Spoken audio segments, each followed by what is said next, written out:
They naively believed they were aiming for an unsuspecting truck stop on Interstate 40. Since there were a few dispersed truckers going about their business and an elderly Marine veteran sitting alone at the counter, they reasoned that this would be a good target for expanding their criminal enterprise.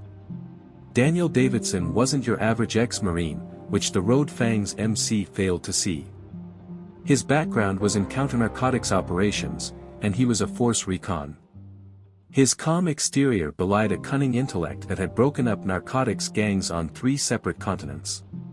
Now Daniel saw the obvious marks of a gang stalking new territory as he saw 2 members of the Road Fangs strut through the door of Crossroads Truck Stop.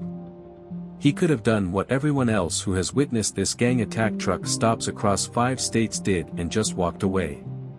But he decided to stand up instead, and his act would turn a regular truck stop into the battleground against a notorious crime group in the area. When everything was said and done, the trucking community would never be the same, and the Road Fangs would have learned a painful lesson about not looking past appearances. The story unfolds as 2 motorcycle thugs target the wrong veteran in an attempt to frighten him, and as the bravery of one man motivates a whole community to reclaim their roadways. Please inform us of your location before we resume. I have something really amazing in store for you tomorrow, so be sure to subscribe if this tale resonates with you. The Crossroads Truck Stop parking lot was bathed in lengthy shadows as the sun dipped below the horizon. The neon open sign flickered to life as night fell. Sitting at his normal seat at the counter, Daniel Davidson drank his 3rd cup of coffee and systematically reviewed his route charts. He had developed the habit, after 20 years of military service, of standing with his back to the wall so he could watch both exits. Lisa Thompson's infectious smile and steaming mug of coffee brought much-needed brightness to the diner. "Do you require more, Daniel?" "Everything tastes better when you cook it, Lisa, so thank you." Grinning, she filled his cup. "You say it without fail. And I always mean it." As 2 motorbikes slammed into the parking lot, their pipes cranked up to an intentionally terrifying level, disrupting the tranquil evening routine. Without lifting his eyes from his maps, Daniel's focus changed in an instant. Looking into the chrome coffee machine's mirror, he saw 2 guys get off their motorcycles. They were both sporting leather vests with the signature Road Fangs MC patches. As Lisa placed the coffee pot on the table, her palm quivered ever so slightly. She muttered something in a fearful tone. "Beth forewarned us about those." Daniel nodded to assuage her fears. "Lisa, it's all right. You should just carry on as usual." As the motorcyclists pedaled inside, the door chimed. The towering figure with the beard and icy gaze strutted in first. His vest had the name Brick, and his younger, stockier friend, who had a snake tattoo that wound up his neck, trailed closely after. "Oh, isn't this a homey place?" An air of scorn hung in Brick's voice as he drawled. "Your setup is really impressive." Leaving the kitchen, the truck stop's owner, Beth Morrison, came out. A baseball bat was stashed under the counter, and Daniel saw her right hand slipping under it as her expression stayed expressionless. "To Crossroads, a warm welcome. Dear sirs, what can I do for you?" Snake rested his grin on the counter. "What about the items in the register first and foremost?" There was obvious tension among the few other diners, including 2 truckers and a family of 3. Instinctively, the father took action to protect his wife and infant daughter. As Brick put a hand on Snake's shoulder, he let out a laugh. "No sweat, my friend. All we're doing here is discussing business." His gaze shifted to Beth. "You can tell that new people are in charge of this highway section. We, the Road Fangs, are ready to talk about the monthly protection payments as we extend our territory." Even while Daniel persisted in scrutinizing his maps, his muscles were subtly tensing up, as if prepared for anything. This was a pattern he'd seen before, in the Marines and elsewhere. Whenever a small gang expanded into uncharted area, they would first use intimidation to sow seeds of terror before disclosing their genuine intentions. Beth kept her voice steady. "Everyone in the family is welcome here. We can get along without security." Brick responded, his voice growing darker, that everyone requires protection. Companies that fail to grasp that get what they deserve. Mishaps happen to clients, supplies disappear, and equipment malfunctions. With purpose, Snake walked over to the family's dining table and bumped into their daughter's chair. The small child sobbed into her mother's arm as she clung to her. At that moment, Daniel said, his voice composed yet authoritative. The woman expressed her lack of interest. The restaurant went dark. Brick slowly pivoted around, perhaps perceiving Daniel for the very first moment. It appears that we have a hero on our hands. He loomed over Daniel as he approached the counter. Old dog, this is none of your concern. At last, Daniel glanced up from his atlas and met Brick's eyes. He displayed no signs of hostility or anxiety, his eyes remained steady. You're turning it into my enterprise. Am I correct in thinking that? Brick drew near. Who exactly do you believe you are? Attempting to savor my coffee, just a guy. The tone of Daniel's speech never wavered. However, I can probably identify you. The Road Fangs MC are attempting to expand their domain by making their way up from Texas. The progression from truck stops and diners to protection rackets and narcotics begins with intimidation. Brick widened his gaze. It is clear that you have extensive knowledge in this area. You are mistaken, as I am well informed enough to tell you. A hand slid toward Daniel's belt as Snake advanced toward him. Daniel did not even tense up, he remained still. The only one making a mistake is you, old man. Just like that, he sipped his coffee again. Okay, gentlemen, I present to you two options. You are free to disperse from that location, hop on your bikes, and instigate mayhem elsewhere. Another option is to just try something new and see how everyone reacts. Snake hesitated because of Daniel's tone and the total assurance he spoke with. At this point, Brick paid closer attention to Daniel, observing his military-grade posture and the calculated manner in which he used his personal space. Brick stated, with a trace of doubt in his voice, that you are the one erring. This is far from finished. A little nod from Daniel. For this evening only. While keeping eye contact, Brick gradually retreated. Snake, please.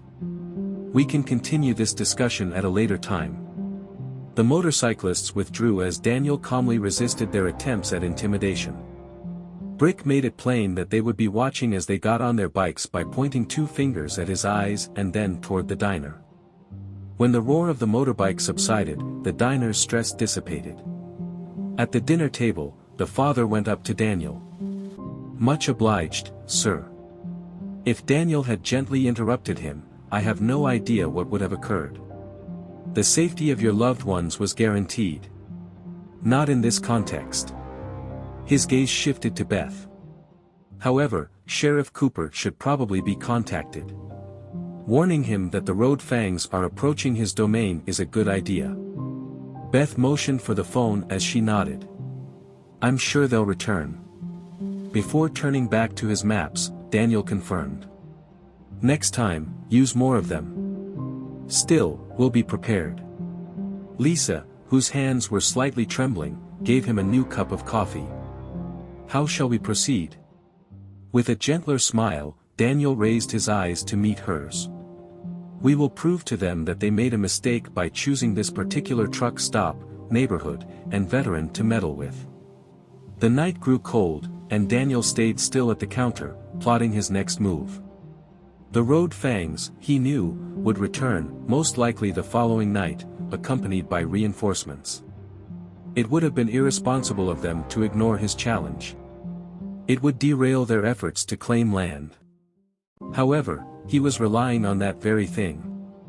Instead of trying to outrun or outfight a danger, it was sometimes better to bring it into the open and deal with it there. He reached for his phone and started dialing numbers of other drivers he knew, true veterans who knew the value of banding together. When Road Fangs came back, they would discover that Crossroads wasn't your average truck stop. Daniel Davidson and his people would not budge from this firm boundary. The sky was painted in tones of golden and gold as dawn broke above the Crossroads Truck Stop. Daniel had spent the night contacting his group of seasoned truck drivers through phone calls. Now he sat down at the counter as usual and watched as regulars started to trickle in. Pouring coffee for the increasing number of truckers, Beth worked the morning shift herself. As Lisa began her shift, she tied her apron and made the comment that she had never seen it so crowded at this hour. Nodding, Daniel glanced around the room.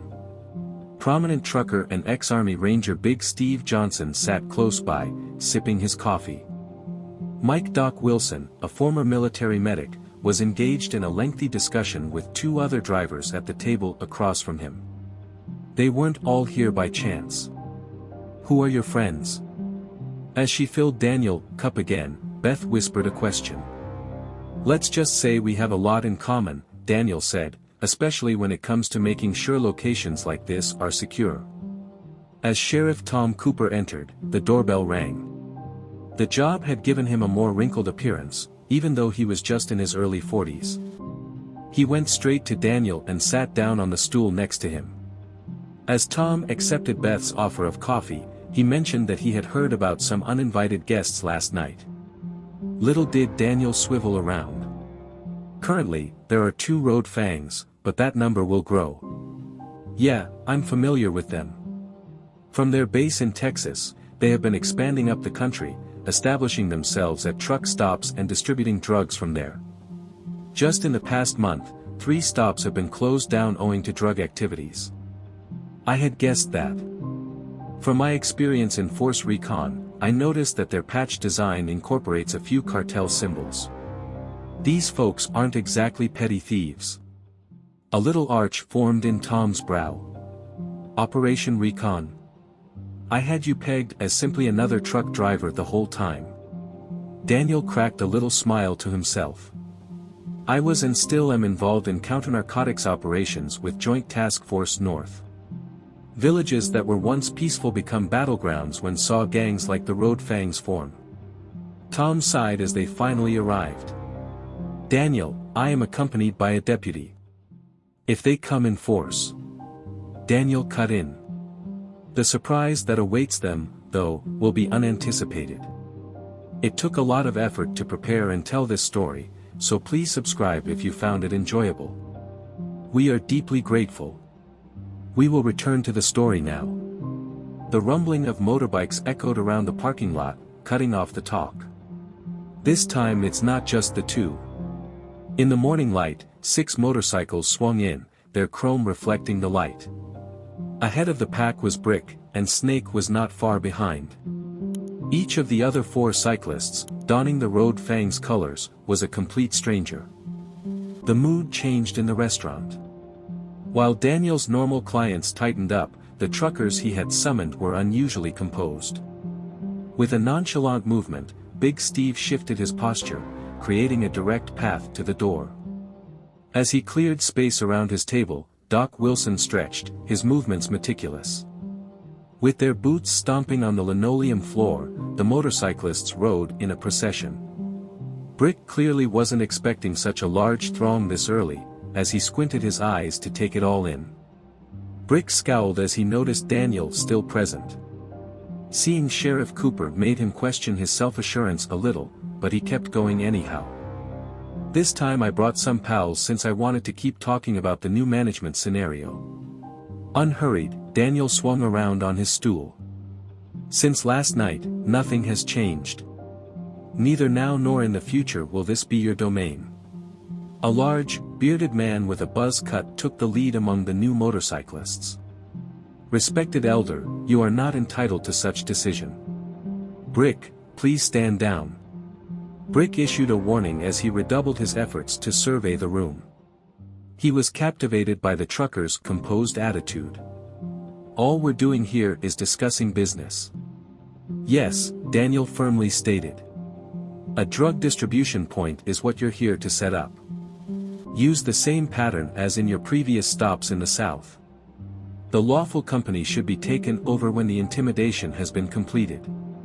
Sell your wares using it as a facade. Big Steve's voice broke the tension just as Snake's hand was about to go for his jacket. "I wouldn't," Steve stated in a quiet voice. "Not unless you're interested in counting the number of combat veterans present." For the first time, Brick's gaze swept the surrounding area, taking in the other drivers. He could tell they were serious by the poise and composure with which they held themselves. These drivers weren't your average bunch. These were actual warriors posing as regular motorists. "Do you really believe that adding a couple more seasoned players makes a difference?" At this point, Brick's voice lacked conviction. "Regardless of your feelings, this is taking place."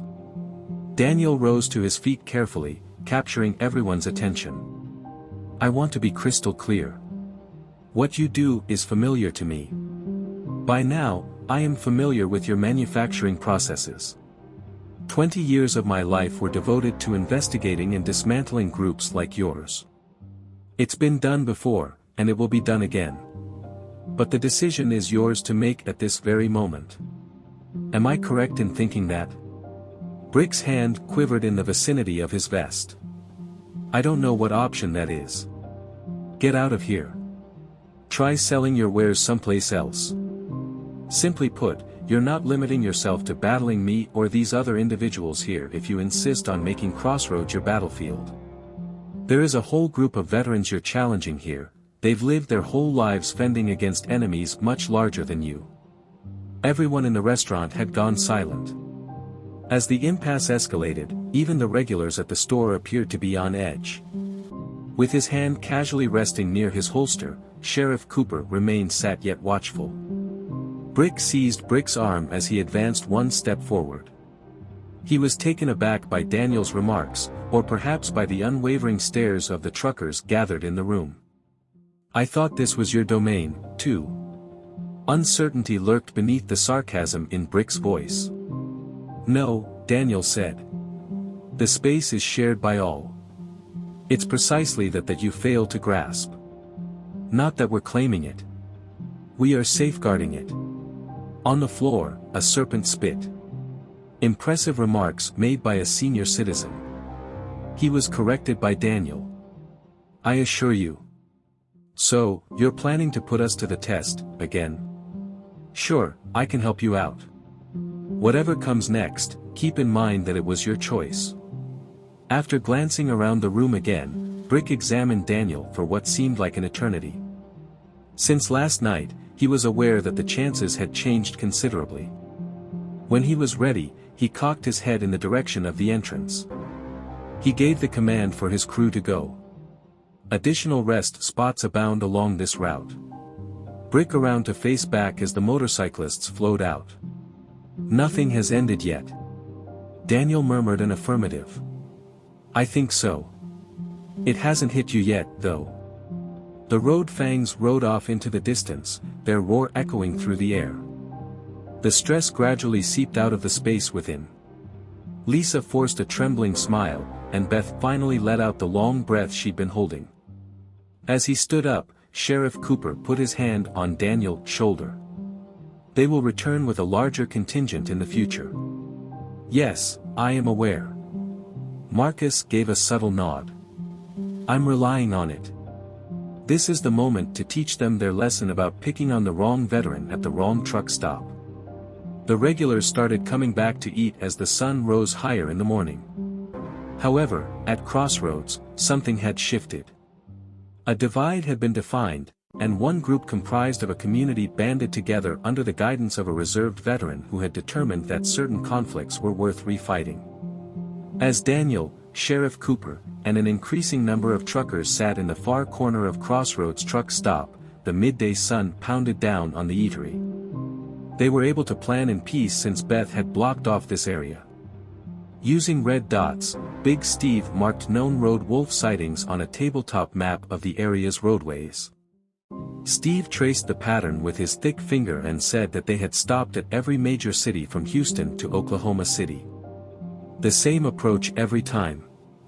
After a period of intimidation and takeover, the narcotics begin to flow. With his reading glasses resting on his nose, Doc Wilson leaned forward. At least 30 paying members and possibly more are on board, according to my connections. They're not a loose confederacy, they have a plan. With his head down, Daniel studied the map. The truck stops serve as distribution centers for them. Among a truck driver's duties is the transportation of goods across state lines. Cover and respectable company fronts are provided by the stops. Sheriff Cooper also noted that we are smack dab in the center of their intended expansion while pointing to their position. Ideal location for distribution control along 3 main thoroughfares. Bringing a mug of freshly brewed coffee, Lisa cautiously made her way over. My apologies for interrupting, but I think you need to know this. Worriedly, she looked over her shoulder. For the last hour, 2 bikers have circled the parking lot. Even though they lack color and aren't Road Fangs, these guys are keeping a close eye on everything. Daniel and Cooper locked eyes. All at once, they proclaimed themselves to be soldiers. Daniel went on to say that they are attempting to identify our weak spots by observing our tendencies, which we exhibit when we are most susceptible. Then Big Steve clenched his fists. Let's go demonstrate our stance on espionage. Yes, Daniel firmly stated. Ignore them. Make them believe they're receiving high-quality intelligence. He then looked over to Cooper. Tom, I was wondering how many of your former deputies would be interested in returning for a short period of time. Straightened up, Cooper. The vast majority, I would say. They remain devoted despite the fact that we had to shrink due to budget cuts. Why? Why? Because we're going to require continuous monitoring. Along all of their probable paths of approach, not only this one. Several locations on the map were indicated by Daniel. Next time, they'll be far more numerous. Do your best to swiftly overwhelm us. Ready or not, we must be. Someone else's voice entered the discussion. In such case, perhaps I might be of assistance. Carl Martinez, a frequent customer and local mechanic at the truck stop, was noticed by everyone when he walked up to their table. Army Corps of Engineers was my military branch of choice. Regarding the matter of controlling entry to the lot, I have some suggestions if you are interested. He was motioned to come and be with them by Daniel. At the moment, we're curious about everything. More and more individuals started to wander over as they conversed. An ex-military intelligence Anna. LST turned schoolteacher. A youthful server whose sibling was away on military duty at the moment. He was a farmer from the area who had served in the National Guard. Everyone contributed in their own way. Data, expertise, and means. From her position behind the counter, Beth was astounded by the rapid change that had taken place at her normally tranquil truck stop, which now resembled a military command center. She looked directly into Daniel's eyes and nodded, her trepidation giving way to resolve. Plans were being developed and roles were being allocated throughout the afternoon. Daniel maintained a watchful eye on the scouts' movements through the window. He reasoned that they should look. Permit them to believe they're taking in every detail. Lisa hurried back inside after bringing out the trash at sunset. They've returned. This time, Brick and Snake brought around 10 motorcycles. Quietly, Daniel rose to his feet. Everyone recalls the details of our meeting. Everyone depends on each other. Unnecessary risks are never taken. Motorcyclists swooped into the parking lot. They are clearly trying to intimidate with their increased numbers. At least some of them stayed outside this time. Brick let Snake and 2 others into the building while the others rode ominously around it. Impressive little war council you've got going here, Brick remarked, surveying the assembled figure. Organizing a memorable event just for us? Daniel advanced, putting distance between the group and the motorcyclists. Meeting up with buddies for coffee. It might be worth a go at some point. Being social. Brick put up a hand to halt Snake's snarl. Hey, Daniel Davidson, I've been spreading the word about you. Special Operations Reconnaissance. Anti-drug activities. Distinguished Service Cross recipient. Impressive resume. Nah, you're probably already aware of what comes next, Daniel responded evenly. What happens if you back off? Brick said with an increasingly firm tone. Neither the military nor you hold any authority in this situation. Here we are talking about business. Daniel told him no. Everyone is welcome here. Something that would elude your comprehension. Brick widened his gaze. Nobody in the community can prevent what's about to happen. From now on, you've made it personal. Always keep in mind that you have a say in this. Daniel found it amusing. That is exactly what I was going to tell you. The air was thick with tension. There was an understanding on both sides that this would be the final pre-serious discussion. In order to signal his presence, Sheriff Cooper shifted his body slightly. Keeping his distance, though. Brick extended a final opportunity. No matter how subtly he hinted at knowing the answer. Please, move aside. Business must proceed. There should be no harm done. Daniel refused to budge. I see your point. There should be no harm done. That is the reason behind your decision to depart with your people. Take your medications in a different way. And more domain to terrify. Alternatively, what? Challenged by a serpent. Another option is to visit the incorrect truck stop and discover the consequences of going after the wrong veteran. After a lengthy period, Brick examined Daniel. And then he turned to depart. He stopped at the door. Then it's war. I hope you're prepared for the implications of that. Following their roaring departure, Cooper made his way to Daniel. The next time they hit us, they'll let loose. Abolition of cautions. Stop wasting time. Marcus gave a subtle nod. Very well. Send them in a horde. The more spectacle they put on, the more proof we'll have when we bring them down. They got back to plotting. However, their preparations now had a new sense of urgency. A hand had been shown by the Road Fangs. Intimidation won't be an issue next time. It would revolve around conquering. With each passing hour, Daniel beheld an influx of new community members. Each one is bolstering the defenses of their truck stop in their own unique way. As far as the Road Fangs were concerned, there was only one veteran involved. However, a harsh lesson about the power of a community banding together in the face of a shared danger was about to hit them. Is it genuinely your belief that we can thwart their plans? As Lisa emptied the coffee cups, she whispered a question. Daniel forced a small grin. Can you put a stop to them? No. We have a lot more in store for you than that. We will put a stop to them. As the lights in the parking lot blinked on and off, they threw lengthy shadows over the pavement. Out in the wilderness, the Road Fangs were making their war preparations. However, a distinct kind of force was taking shape at Crossroads.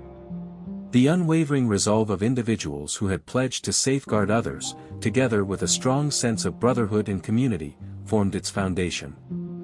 When the fight for Crossroads Truck Stop finally broke out, Daniel Davidson would have them prepared. Crossroads Truck Stop was illuminated by a brilliant parking lot, even though night had fallen. As Carl Martinez and his crew completed the installation of more floodlights, Daniel stood at the window and watched. They had spent the day rearranging the lot in a way that was both noticeable and subtle. Various concrete obstacles set up to regulate entry. Key locations have security cameras installed. Lines of sight are clearly defined. Sheriff Cooper, who was standing by Daniel at the window, noted that Daniel's previous experience in counter-narcotics was evident.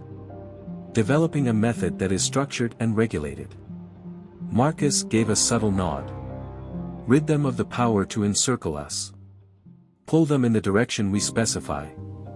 Cooper felt the crackle of the radio on his hip. Deputy Wilson here, Sheriff. 20 bikes are congregating near the abandoned mill 5 miles south. They appear to be preparing for an endeavor. Copy that, Cooper said in reply. Stay away from me. Keep an eye on things. There was a controlled tension inside the diner.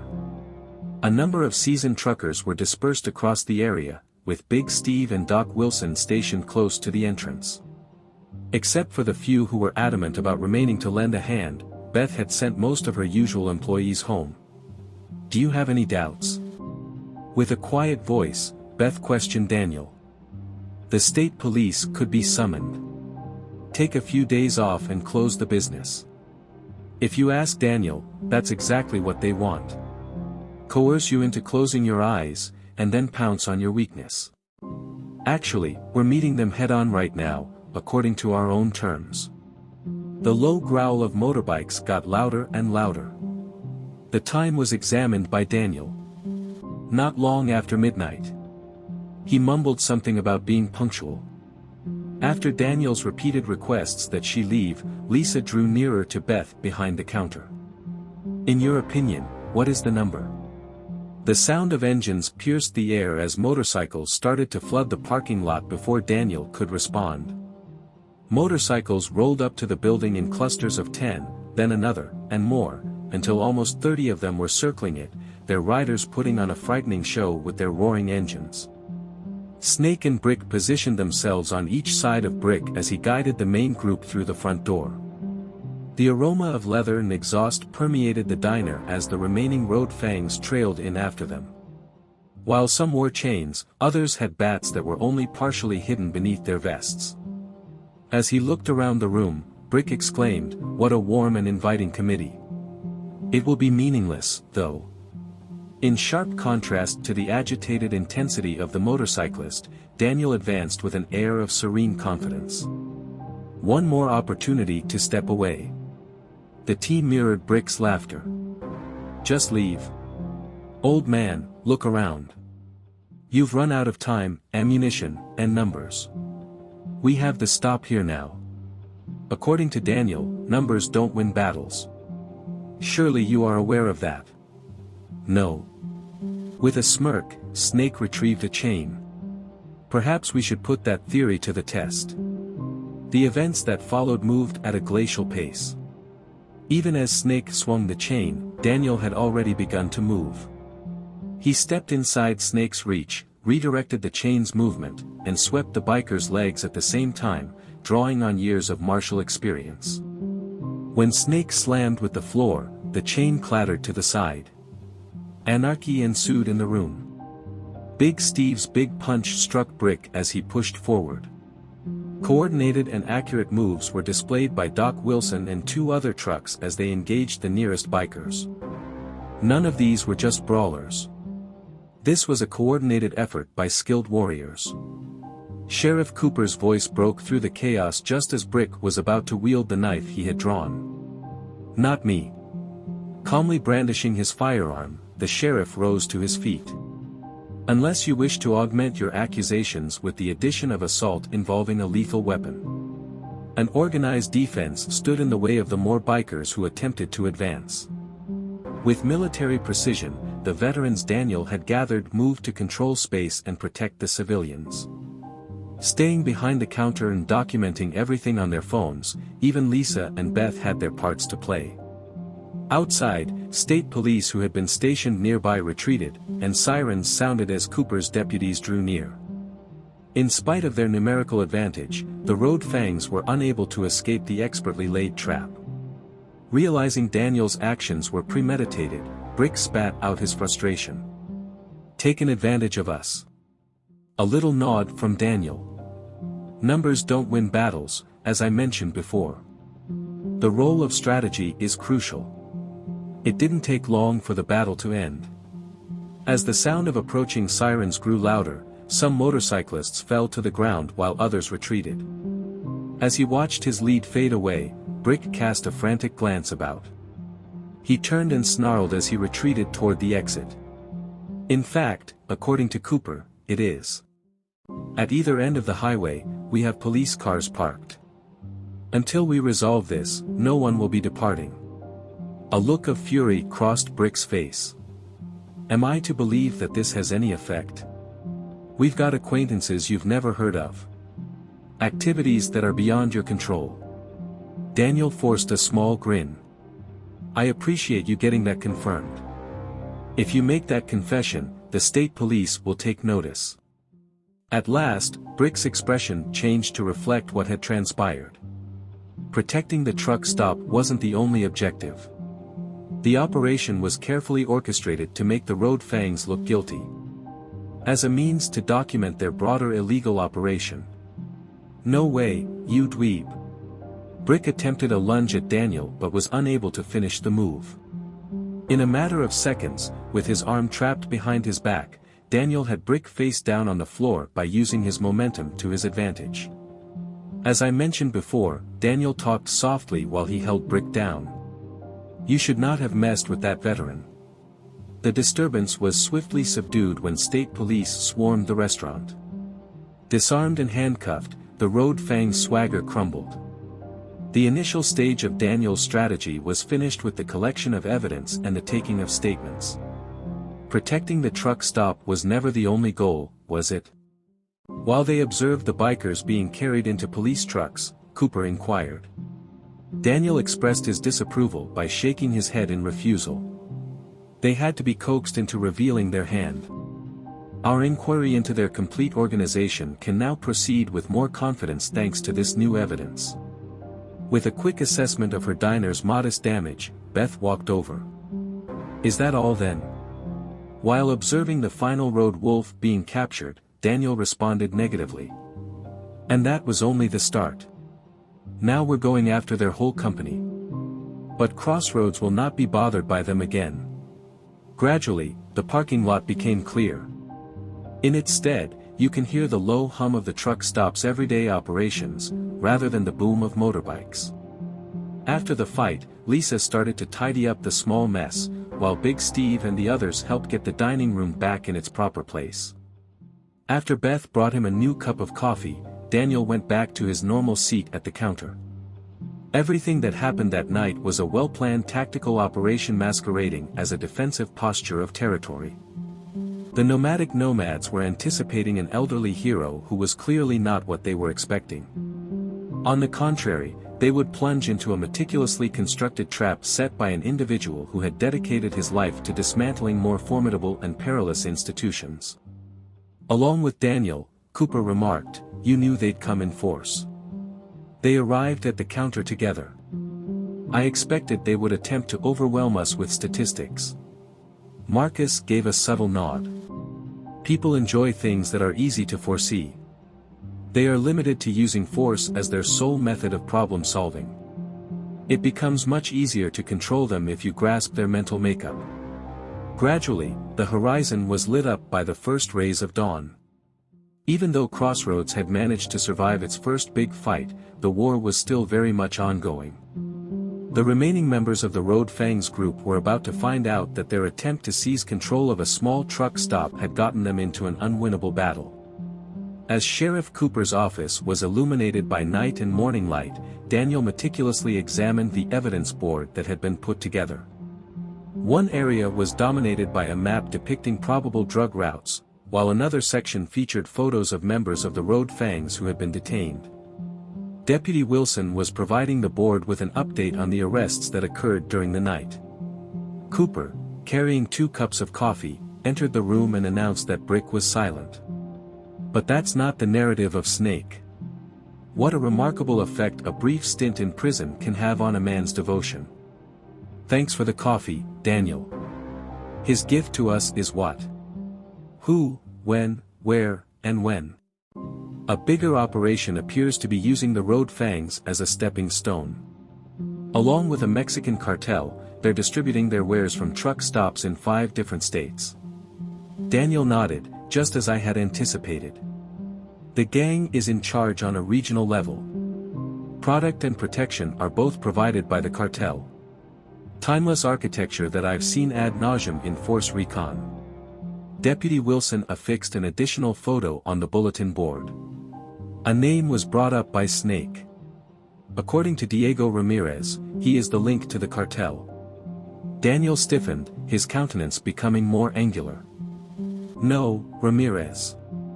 Isn't that so? Yes, but why? He is someone you are familiar with. Before retiring, Daniel explained, he executed one more operation. We almost caught him smuggling goods over the border, but he escaped. In the ensuing gunfight, we lost 2 brave guys. As Beth entered the office, a box of donuts in hand, the door swung open. Considered feeding you guys breakfast. Then she shifted her attention to the evidence board after setting the box down. Were these Road Fangs actually larger than anticipated? Significantly larger, as Cooper verified. A massive expansion plan included your truck stop as one of its targets. They have been methodically establishing a distribution network by seizing transportation hubs. Daniel's phone rang. He grimaced and looked up after checking the message. My Texas contact just got in touch with me. An urgent meeting has been called by the leadership of the Road Fangs. They were interested in our little operation from last night. Cooper deemed it good. Perhaps they will withdraw. Daniel disagreed and shook his head. They just do not have the financial means to cover it. We've made them look foolish by sabotaging their supply line. They will respond forcefully. Lisa stormed into the office, her face turning pale, as if to corroborate his statements. You should view this. Outside, they trailed after her. A potential member of the Road Fangs was defacing a wall across the street from the sheriff's office with a spray paint. A war is imminent. Then, as if on cue, 3 motorbikes sped by, each rider hurling something. Bonfires broke out as Molotov cocktails detonated on the street, shattering glass and setting fire to pavement. I am happy to see everyone again. While Cooper dialed for fire assistance, Daniel yelled and dragged Lisa to safety. The motorcycles vanished around the bend, causing mayhem as they departed. The graffiti statement was studied by Daniel as emergency crews arrived to deal with the fire. It seemed like blood was dripping down the wall from the still wet paint. Joining him, Cooper noticed that they're becoming personal, which is worsening the situation. Daniel said that it was already personal. At this point, all they're doing is showing off. Big Steve and the other veterans had turned the truck stop into a fortress back at Crossroads. Concrete barriers limited entrance to the lot, while security cameras tracked all approaches. Customers who visited often were nevertheless monitored and assessed. The South Road was making progress, according to Doc Wilson's radio broadcast. From his vantage point on the observation post, he could see the oncoming traffic clearly. 3 bikes are currently observing. After acknowledging the report, Daniel shifted his attention to Cooper. In their search for vulnerabilities, they are probing. They wanted to prove they can attack us anywhere, so they attacked downtown. Cooper volunteered to ask for help from the state police if needed. No, not just yet. Give them the impression that they're scared us. Cooper was shown a series of messages by Daniel, who had his phone out. Some of my former contacts are coming through with information about the Road Fangs' activities in the area. Beth, who had been standing nearby and listening, came over. Will you tell me what they desire? Is it something you truly desire? Control, Daniel clarified. The cartel's distribution routes must be dependable. The Road Fangs make it possible by keeping tabs on vital transportation nodes. The issue goes beyond narcotics, though. Power is at the heart of the matter. Even a little truck won't be able to stop them. People might hear about it and be inspired. Once more, the radio crackled. It appears that additional motorcycles are heading east, seemingly taking pictures of the parking lot. As the motorcyclists made their leisurely passes, Daniel shifted to face the window. So let them peruse. What really counts will go unnoticed. New reports continued to trickle in throughout the day. All around the area, members of the Road Fangs were congregating in smaller groups. Suspicious incidents involving local businesses have been recorded.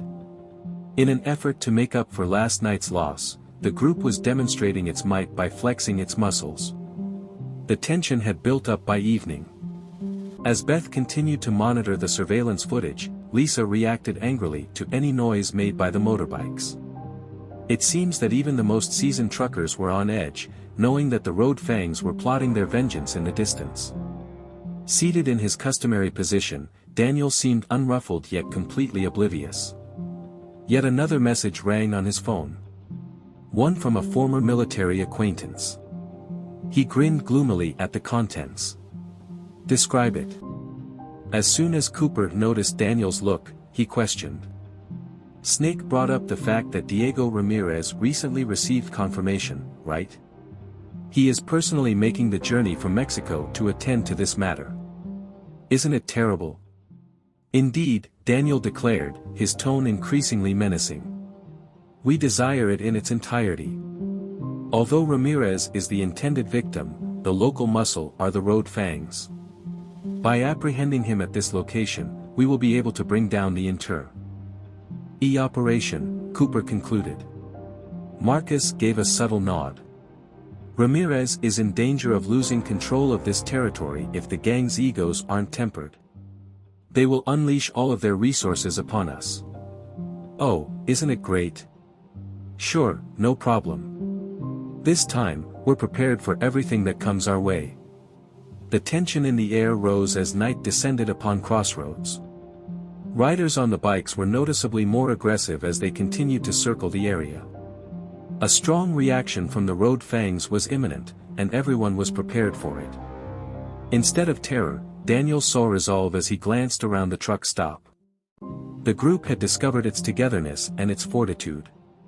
The Road Fangs and their cartel supporters failed to realize that they were engaged in a conflict involving more than one veteran.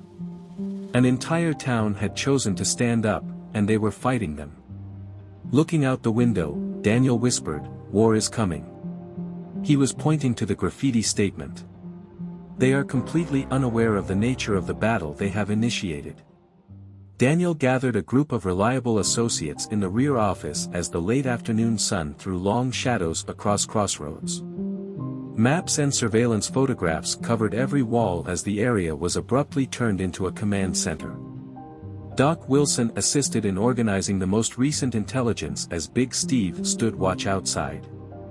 Daniel pointed to a series of images and explained that Ramirez is certainly on the move. Yesterday, our contacts saw him cross the border. In an effort to remain undetected, he is accompanied by a small security detail while traveling. Leaning forward, Sheriff Cooper studied the pictures. Where did you find these in such a flash? Beloved companions from Joint Task Force North. For years, they have kept an eye on Ramirez, hoping he will make a mistake. Daniel selected a shot that showed Ramirez interacting with the leaders of the Road Fangs. He messed up here. Lisa, her jaw dropping in shock at the wall of evidence, knocked and stepped inside with a mug of freshly brewed coffee. Is he the one? That person from the cartel? Marcus gave a subtle nod. Antonio Ramirez. He ascended from his humble beginnings as a small-time enforcer. The delivery of drugs in 3 states is now under his control. His most recent foray into territory expansion is the Road Fangs. In addition, he's making the journey here. Even Lisa's voice quivered a little. He has to, Cooper cut in. We've humiliated his people and messed up his operation.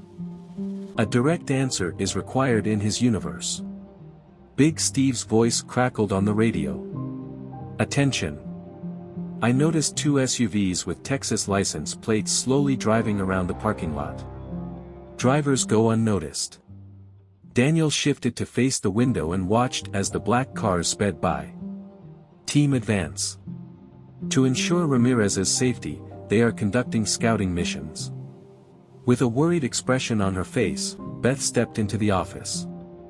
At the truck stop on Highway 40, I just got a call from Mike. This morning, he was confronted by Road Fangs, who threatened to set fire to the building unless he closed. As Daniel pointed out, they're separating us. Attempting to sever ties with nearby stops for support. Timeless strategy employed by cartels. A ding rang on Cooper's phone. He looked up glumly after checking it. One of my deputies was found beaten up behind the petrol station by the state police. Messaged him before leaving. We must exercise caution lest other casualties occur. Daniel became more stern. Their aggression is growing as they attempt to coerce us into making a mistake. He then faced the assembly. Things start to become dicey now. They will not stop until we give in or react emotionally, and they will not stop hurting people. So now what? Lisa inquired. Continuity is key. Permit them to believe they are in charge. At the same time, Daniel showed them a slew of text messages from his phone. The whereabouts of the Road Fangs have been monitored by my contacts. The most crucial aspect is not that they are recruiting members from other chapters to join their army. He highlighted a certain message. Ramirez isn't solely here to settle our dispute. A substantial shipment will be accompanying him. Desires to prove that his operation can be stopped at any cost. Straightened up, Cooper. Have you considered this? Positive.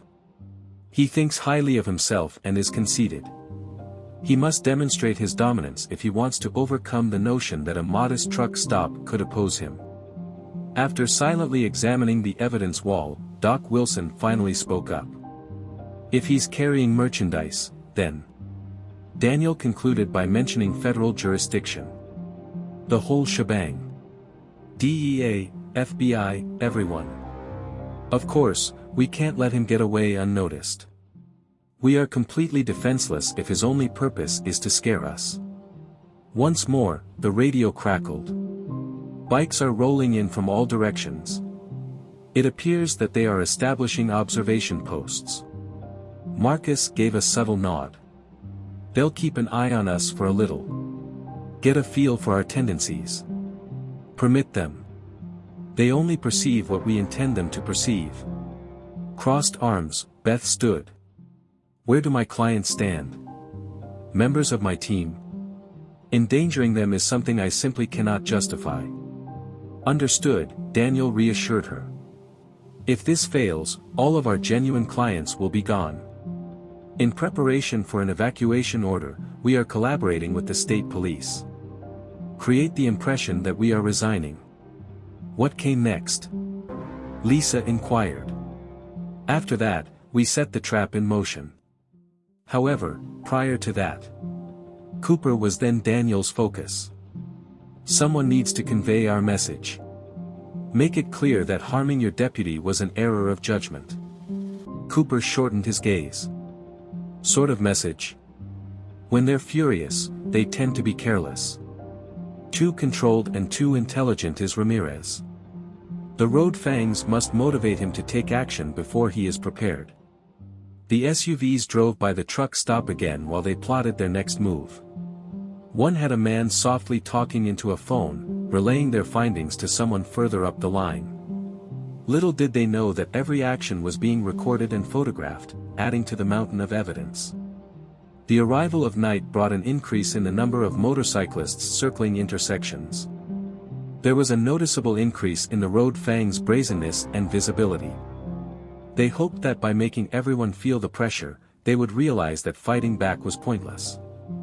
As for Daniel and his associates, they persisted with their plans in the back office. Additional images and relationships adorned the walls. As the hours ticked by, the picture of Ramirez's operation became increasingly evident. Just keep in mind, Daniel reminded the team as they got ready to execute the next stage of their strategy. During the next few days, nothing should appear out of the ordinary. They have to convince themselves that they're right and that their threats are having the desired effect. Daniel looked downcast as Lisa inquired what would happen if things went wrong. After that, we'll talk about backup plans. However, we're no longer vying for a truck stop, so nothing goes wrong. For every town these monsters have terrorized, we will battle. After the conference ended, Daniel stayed in the office to look at Ramirez's pictures. At the border, he had come close to capturing him 20 years prior. Once again, he was the beneficiary of fate's favor. This time, though, he got support from sources other than the military. He rallied his people to fight a shared foe. For a final crackling, the radio went off. Additional motorcycles on the way. They appear to be preparing for a major event. Great, Daniel whispered softly. Along with you, we are. Just before midnight, the first strike occurred. With their motorcycles going in perfect line, a group of 12 Road Fangs charged into the virtually deserted Crossroads parking lot. From inside, Daniel and his colleagues kept an eye on the security cameras as they followed their approach. Daniel whispered, "Here we go," observing the riders' planned placements surrounding the structure. Initial surge. Among them, Brick did not appear. His whereabouts were unknown. However, Snake had escaped and was now carrying the group. As a unit, they dismounted and retrieved various weapons, including chains and bats. Snake sneered as he made his way to the main entrance. "Old man, come out. It is time to complete the task at hand." Lisa remained behind the counter, taping everything, as Beth held onto her baseball bat inside. Veteran truckers took defensive positions all over the cafe, with Big Steve and Doc Wilson manning the entrances. Standing serenely in the room's center was Daniel. He reminded everyone to wait for them to initiate action.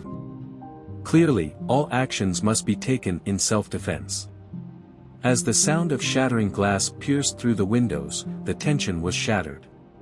Amidst the mayhem, Snake's voice echoed. "When you cross the Road Fangs, this is the result." More motorcyclists emerged from the shadows, increasing the number to about 20. They launched a systematic assault on the structure, smashed windows, and spray-painted threats on the walls. Daniel gave the command to hold position as a few of the drivers got into position to react. "No, not just yet." Over the radio, Sheriff Cooper's voice cracked. "Taking part. Just 2 minutes away are the state police.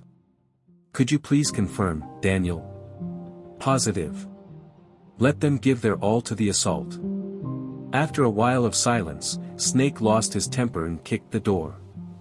"Oh, my, what's wrong? With your police pals by your side, it's not so bad, is it?" Daniel rose to his feet, his voice effortlessly resonating over the room. "One final caution. Get out of here quickly before this goes south for everyone." Snake spearheaded a group of motorcyclists who charged ahead. They managed to get as far as the third step into the restaurant before the trap was set. From behind cover, lights burst forth, momentarily blinding the assailants. The seasoned drivers responded with pinpoint accuracy, eliminating dangers before anyone could respond. Big Steve executed an amazing tackle, sending Snake tumbling to the ground. His immediate backup was handled by Doc Wilson and 2 others. Little did the remaining bikers anticipate the organized defense that befell them. Police sirens blared outside as state troopers closed in on the area, obstructing the meticulously plotted escape routes. As they found themselves entangled with the defenders on the inside and the law enforcement on the outside, the Road Fangs soon realized they had stumbled into a complex trap. "Put down your guns." Cooper's megaphone blared his words. "The structure is encircled." Carl Martinez's involvement in the plot resulted in some motorcyclists attempting to flee, only to discover that their bikes had been inexplicably disabled. Realizing they were completely outnumbered, others gave up right away. As Big Steve held Snake under his knee, the serpent spit blood and cursed. "The things you've begun are beyond your control." Daniel, brandishing a phone that had been recording the proceedings, stated, "That's exactly what we wanted to hear when Ramirez gets here. There is indisputable evidence linking Ramirez to the Road Wolf, captured on several devices that can be used in court." Within minutes, the battle had concluded and the majority of the Road Fangs had been apprehended. Just as Daniel had anticipated, there was substantial but manageable property damage. While state officers handcuffed him, Snake had an epiphany: "You orchestrated this. Led us to obtain proof." For Daniel, it was a piece of cake. You and people like you have a predictable reaction, violence and threats. Always the same. Cooper and Daniel went inside the cars with the arrested bikers as they were being loaded. Now that they've been caught twice, they'll be much more frantic. Daniel gave a thumbs up. Since this was only a practice run, the true test is yet to come. Beth looked around her diner at the damage. The fact that no one was wounded is a relief. In a low voice, Lisa assured us that they would return, continuing to record on her phone. Together, we can accomplish more. It will happen, Daniel said. But we now have conclusive proof that they are associated with Ramirez. As a result, everything changes. One of their watchtowers sent a distress signal that cracked the airwaves. Quite a few cars are coming up from behind. Exotic SUVs accompanied by armed bodyguards. In order to observe the incoming caravan, Daniel retreated to the window. On time, Ramirez wants to check it out personally. With partially veiled windows, four black SUVs slowly passed past, their occupants barely visible. There was a man in a pricey suit peering out of the second car, taking everything in. In a low voice, Daniel identified him. Coming to examine his wrecked operation is none other than Diego Ramirez. The message was obvious, but the convoy continued on its way. A decisive confrontation was about to erupt. The Road Fangs couldn't compare to Ramirez. He was cold-blooded, methodical, and merciless. Where do we go from here? As the SUVs faded into darkness, Cooper inquired.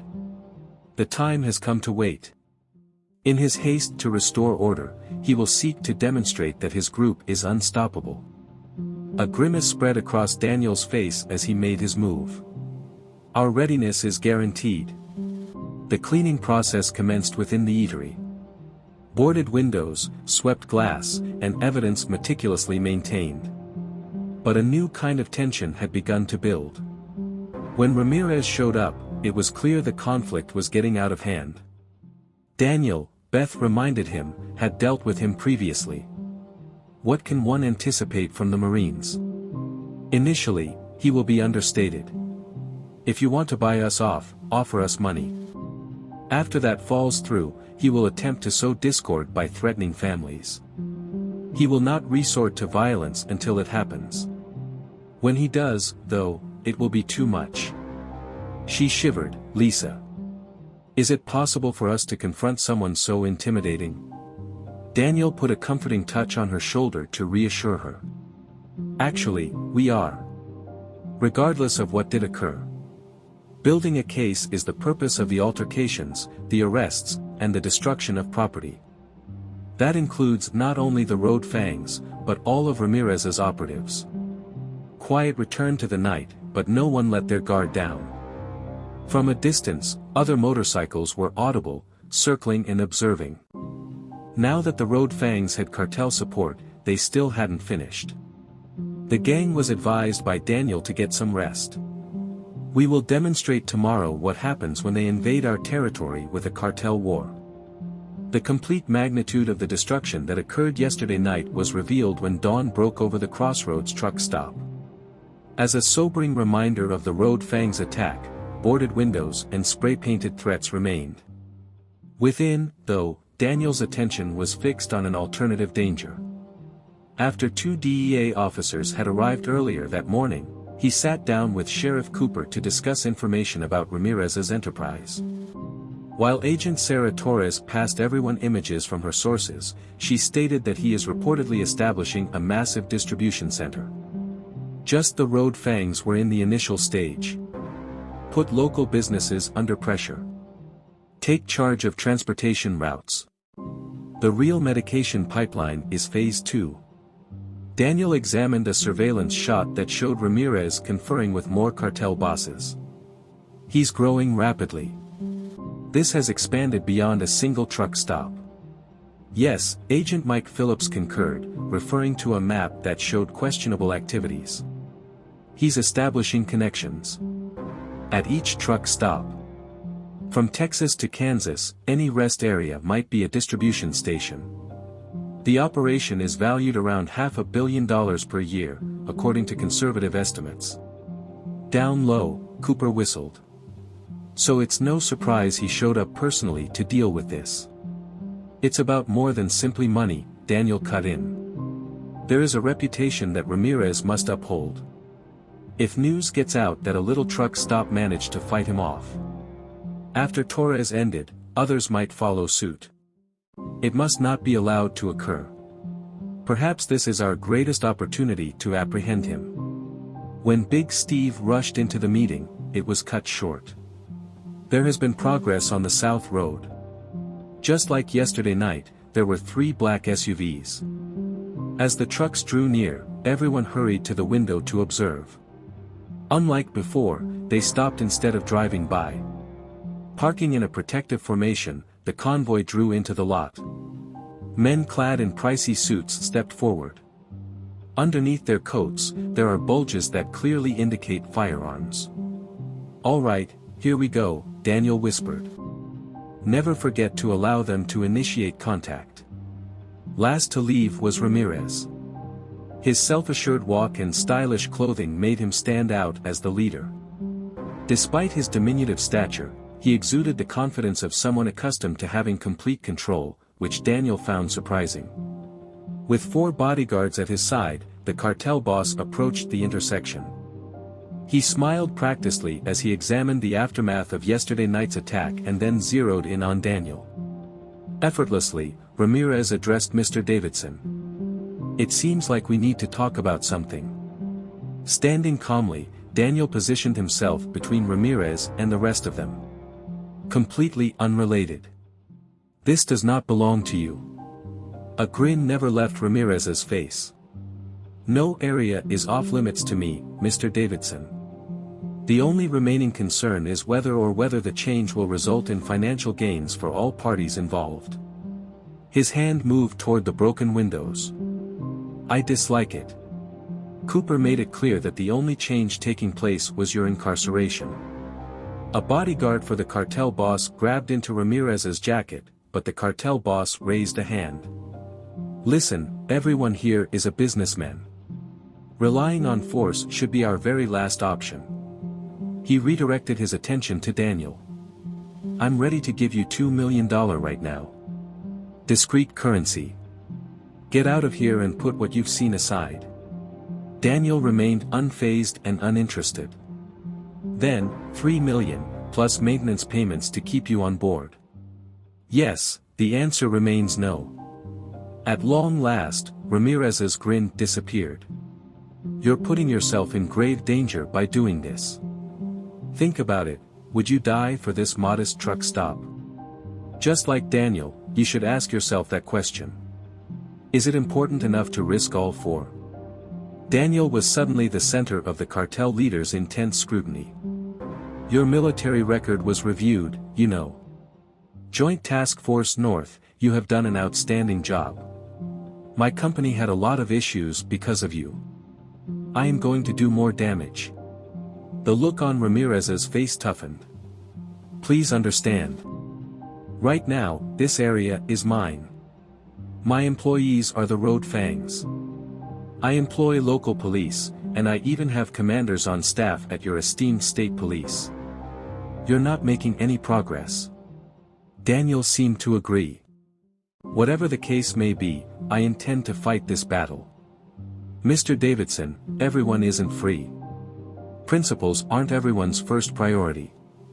The daughter of your California friend Beth, who is a college student. Mother Lisa in Arizona, who is ill. Oklahoma City police officer who is the son of Sheriff Cooper.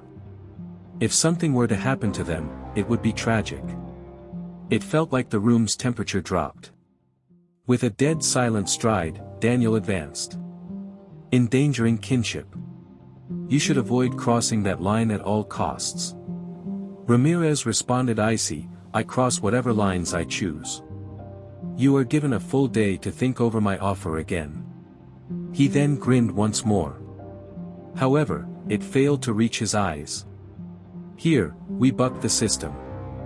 With Ramirez turning to depart, Daniel yelled out to follow.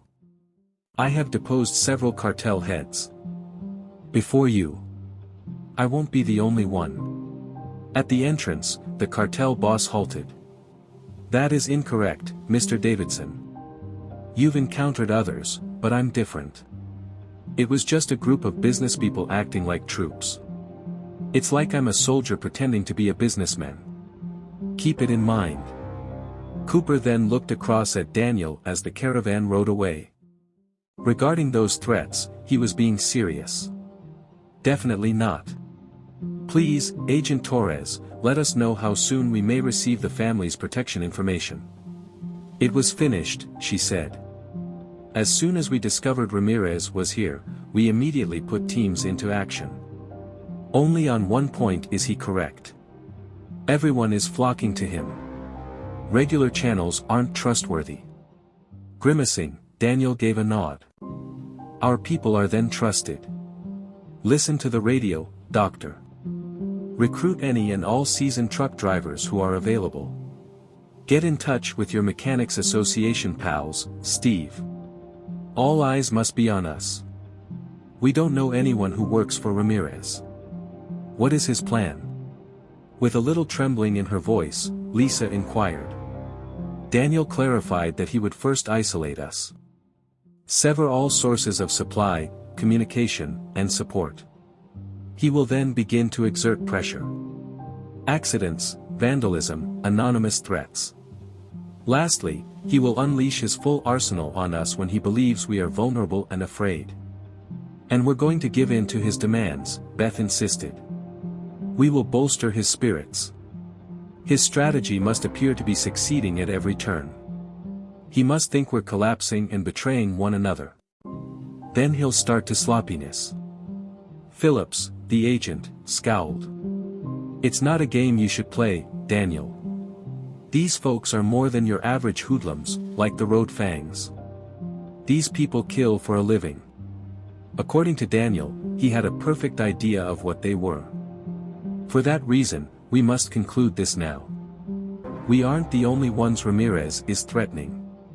Every town in his distribution path is under danger from him. I fear for the safety of other families if we do not intervene immediately.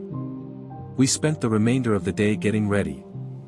Veterans continued to pour in, each one carrying valuable experience and supplies. A team led by Carl Martinez set up covert sensors and cameras. A safe communication system was set up by Doc Wilson. In ways that weren't immediately apparent, the truck stop had become a stronghold. More and more Road Fangs showed up as night fell, and they became increasingly daring as they circled the property. They were merely the most obvious danger. The fact that Ramirez's hired assassins were also waiting and observing was common knowledge. All day, Cooper sat down at the counter with Daniel, continuing to ponder. Feel like we're prepared? Reading the most recent updates from his contact network, Daniel checked his phone. It's all set. Is their preparation adequate for what's to come? So you're confident this will be successful? Getting them hooked, giving them the impression that they're winning? We need it to be functional. For the simple reason that Daniel left the idea hanging if it didn't work. As the sun went down, the circling bikers became ever more daring. It was the quiet before the storm, and everyone could feel it. The threat had been issued, the deadline had been set, by Ramirez. Crossroads Truck Stop was about to have a total meltdown very soon. On this occasion, however, Daniel and his companions weren't merely protecting a company. With a cartel to bring down, precision was of the utmost importance. The moment the light came up, the pressure started to build. The discreet calls to Beth's vendors came first. Unexpected postponements. Discreet deliveries. Police officers simply needed to validate papers and were turning away fuel trucks at highway checkpoints by mid-morning. Standing where he always does, Daniel noted every step of Ramirez's campaign of isolation as it unfolded. Just as planned, he whispered to Cooper. First, he will cut off our supply lines. Attempting to deprive us of food? As Lisa refreshed coffee mugs, she overheard and inquired. According to Daniel, it's more than that. By revealing his payroll size, he is demonstrating his level of control. For every shipment that is cancelled, at least one police stop. Here is a message. Big Steve's voice crackled on the radio. Added to my group. 2 highway exits are being set up by Road Fangs. They're denying trucks access, citing health code issues as the reason Crossroads is closed. Cooper looked at his mobile device. I recently received word. The health inspector from the state is coming. I bet he discovers every conceivable issue. As expected, Daniel gave a nod in agreement. Thoroughness is what Ramirez excels at. He will exhaust all possible legal avenues before turning to physical force. The burden of proof for criminal intent is increased. Faintly, Beth stepped out of her office. A representative from the bank just contacted me. Our company loan has an issue.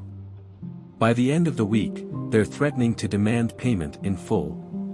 Agent Torres confessed to being good when he joined the organization, making it appear like unconnected difficulties while using legitimate pressure spots. Proving synchronization is challenging. As he stood up, Daniel drew everyone in. This is only the beginning. Then there will be the individual demands. Threats made by unknown individuals. Small mishaps. Whatever it takes to make us feel exposed and alone. Her phone rang at Lisa's exact timing.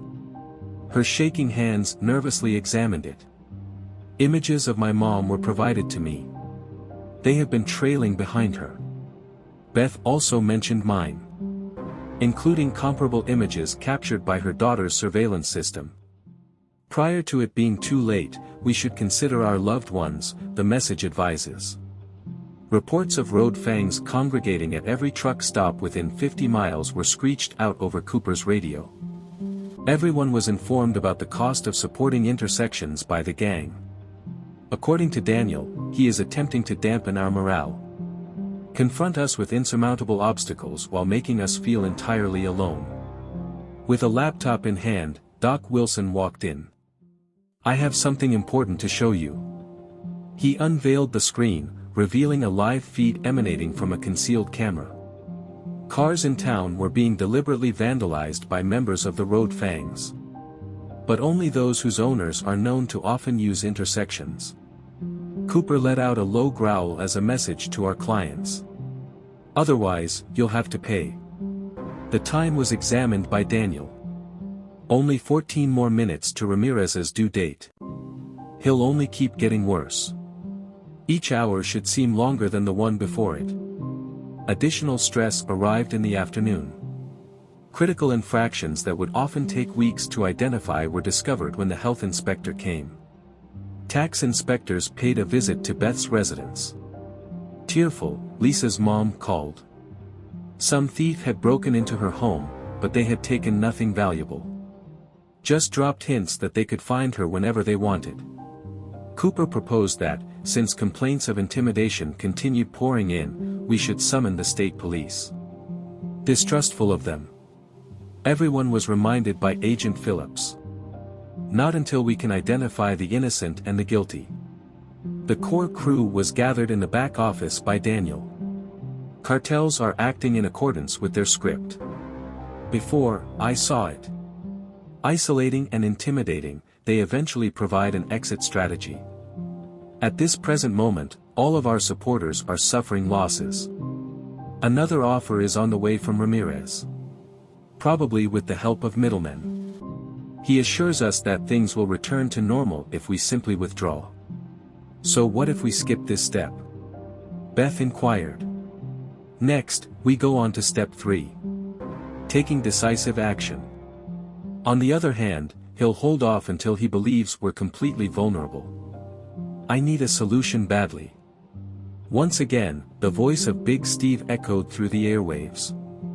The South Road is making progress. It appears that this is the direction the entire Road Fangs chapter is taking. A huddle formed around the windows. At the front of a long line of motorcycles was the recently introduced brick.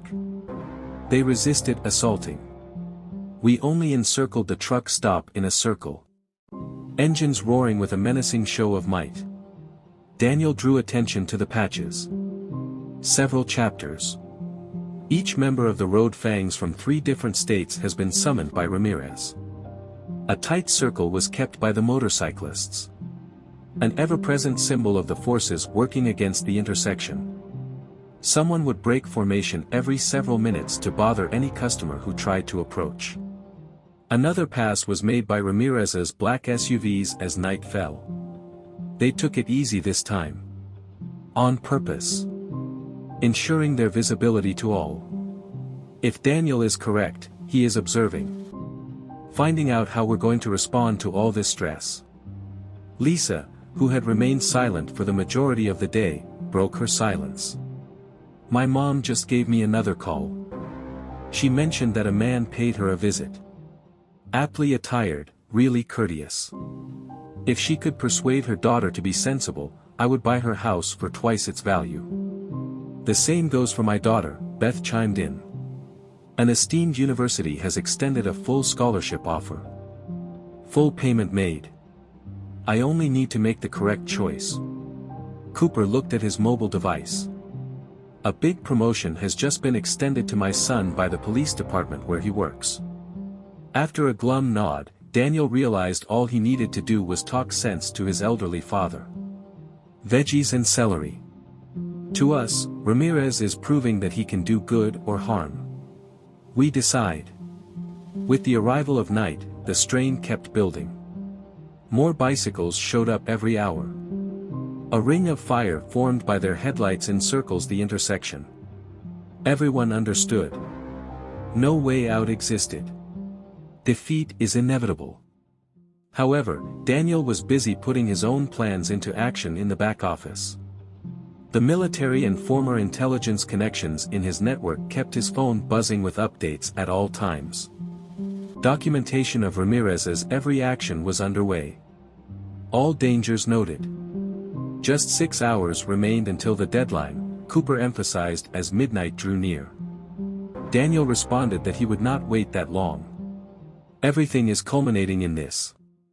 The fear he sows in us is his goal. Very frantic. After that, all of the phones in the room started buzzing at once, cutting him short. The message was the same on all of the screens. A large sum of money offered, followed by images taken during surveillance of loved ones going about their everyday lives. The danger was obvious. Get the cash or lose it all. According to Daniel, everything is on track. Just a friendly reminder before the brick hits. Our next move. While gazing at the photographs of her mother, Lisa inquired. Up on his feet, Daniel spoke to the gathering. We adhere strictly to Ramirez's expectations. We seem frightened. We feign desperation. By manipulating him, we make him believe his strategy is spot on. Then, as Beth insisted, we would lay the trap that we have been working on since the beginning. Daniel beamed a gloomy grin. In Ramirez's mind, he is shattering us. He is completely unaware that his every action, threat, and bribe has been documented as proof. He stands to lose more than just a truck stop once everything is over. The closer we got to the deadline, the black the night got. As the armies gathered outside Crossroads, the locals there stood united. A swarm of motorcycles waited outside, menacingly circling like fangs, awaited the signal to charge. The showdown has finally arrived. Who would be actually prepared when it came was the only question. The electricity went out at Crossroads 2 hours prior to Ramirez's deadline. Without delay, the emergency lights were activated. Daniel was ready for it, and the truck stop seemed haunted by the ominous light. The ring of motorbike headlights outside shrank and inched closer. Just as expected, Daniel announced as he glanced at his watch. In an effort to surprise us, he's getting a head start. According to reports on Cooper's radio, there were road fangs that had blocked every access route within 5 miles. The background noise was drowned out by Big Steve's speech. 4-wheel drives heading south. Seems like Ramirez is going to be there to personally oversee everything. Veterans of Daniel's team gathered inside the diner. They were prepared for this because they had drilled for it. Other civilians who had also refused to leave had been relocated to the reinforced back office, including Beth and Lisa. Keep in mind that Daniel spoke to his team, giving them the impression that they are in charge. It must appear as though everything is collapsing. A group of black SUVs parked in an ideal defensive formation as they entered the lot. Ramirez stepped out of the main car, his fancy outfit untouched. His security detail was far-reaching, vigilant, and expert. "One last shot, Mr. Davidson," Ramirez said as he walked up to the door. "Given your demonstrated stubbornness, I'm even prepared to increase my offer." In front of the door, Daniel awaited his arrival. "Show up to get your hands filthy this time. When things get tough, I step in to fix things personally." Ramirez beamed a chilly smile. "I have enough respect for good adversaries to deal with them on my own." Additional motorcycles pulled up behind Ramirez. With a number of Road Fangs and now over 100, Brick guided them through the parking lot. Everyone understood. There was no need in trying. Ramirez went on to say that you had fought admirably. "Pretty astounding, but I thought you must have realized by now how pointless your position is. It's just you and the world around. No one else can help you." The remaining windows were destroyed by a hail of rocks, as if to drive home his argument. The Road Fangs rejoiced as shards of glass fell from the sky. Daniel remained unfazed. The way Ramirez brushed the glass from his sleeve, it was clear he was giving you credit. "Even though most individuals give in to half of this pressure, you should be sensible today. The funds are yours. Exit the room. Just let things happen naturally. This will not transpire." Ramirez lost his grin. "Then you force me to make a decision." He motioned to his soldiers, and I attempted to be cordial throughout. "Investigate the area. Determine what we can utilize." With their weapons now in plain sight, professional cartel soldiers advanced.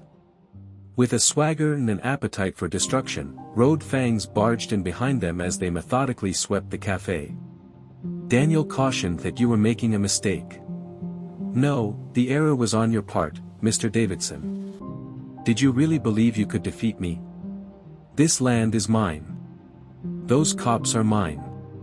The politicians are mine. Tonight, you will finally give in." Brick walked over, a grin on his face. "Is the old guy to be shown the consequences of disobedient individuals?" Ramirez advised patience.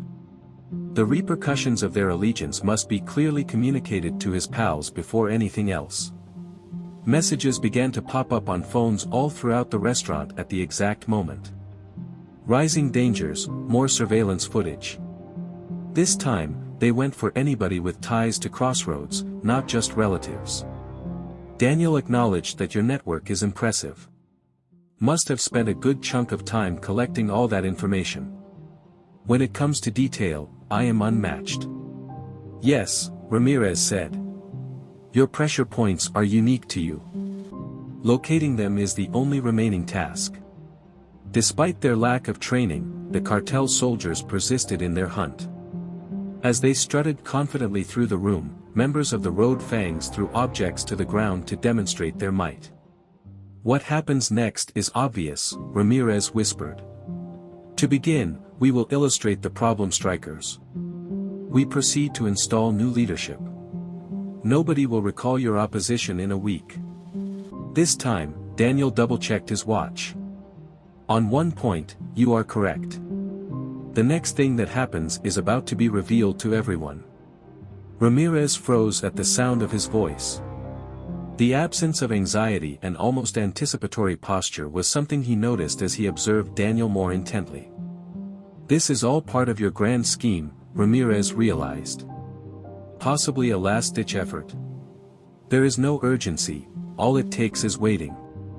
"Just what are you waiting for?" Big Steve's voice rang out on the radio before Daniel could respond. "Multiple federal departments are sending vehicles in all directions." My eyes narrowed, Ramirez said. The police were notified. You were informed. They are mine. According to Daniel, not all of them. Aside from the ones who are arriving at this very moment. All of a sudden, the truck stop's parking area was illuminated by bright spotlights that had been concealed around the structure. The group of motorcyclists and the cartel soldiers within were now plain to see. Quick, tell me what I'm looking at. Ramirez, he yelled. Is that it? Daniel forced a small grin. At the wrong truck stop, you go after the wrong veteran, and this is the result. As secret government tactical squads materialized, helicopter rotors screeched overhead. An impenetrable RICO case against Ramirez and his group was constructed from every photograph he had taken, every threat he had made, and every bribe he had offered. Ramirez made the statement as he began to come to terms with the situation. Oh, absolutely. All the pushback, the slow crumbling, the seeming seclusion. Daniel verified that he had to drag you out. Insist that you unite, and let your links shine. Without evidence, I would be unable to bring down your enterprise. As federal agents advanced, the Road Fangs started to disperse. When the cartel soldiers drew their rifles, they discovered they were encircled. Ramirez's bodyguards expected him to give them directions. Quietly, Daniel declared that it was finished. The process of rolling up your entire network is currently underway. Every dishonest police officer, every bought official, and every distributor. In the span of one night, 20 years of empire building were wiped out. At last, Ramirez's calm exterior gave way. Destroy them. It was a scream coming out of him. Decide their fate. In an attempt to retaliate, cartel soldiers and Road Fangs unleashed mayhem. Daniel, though, had his veterans prepared. From their prearranged locations, federal agents and trained fighters fought the criminals at the truck stop, turning it into a battlefield.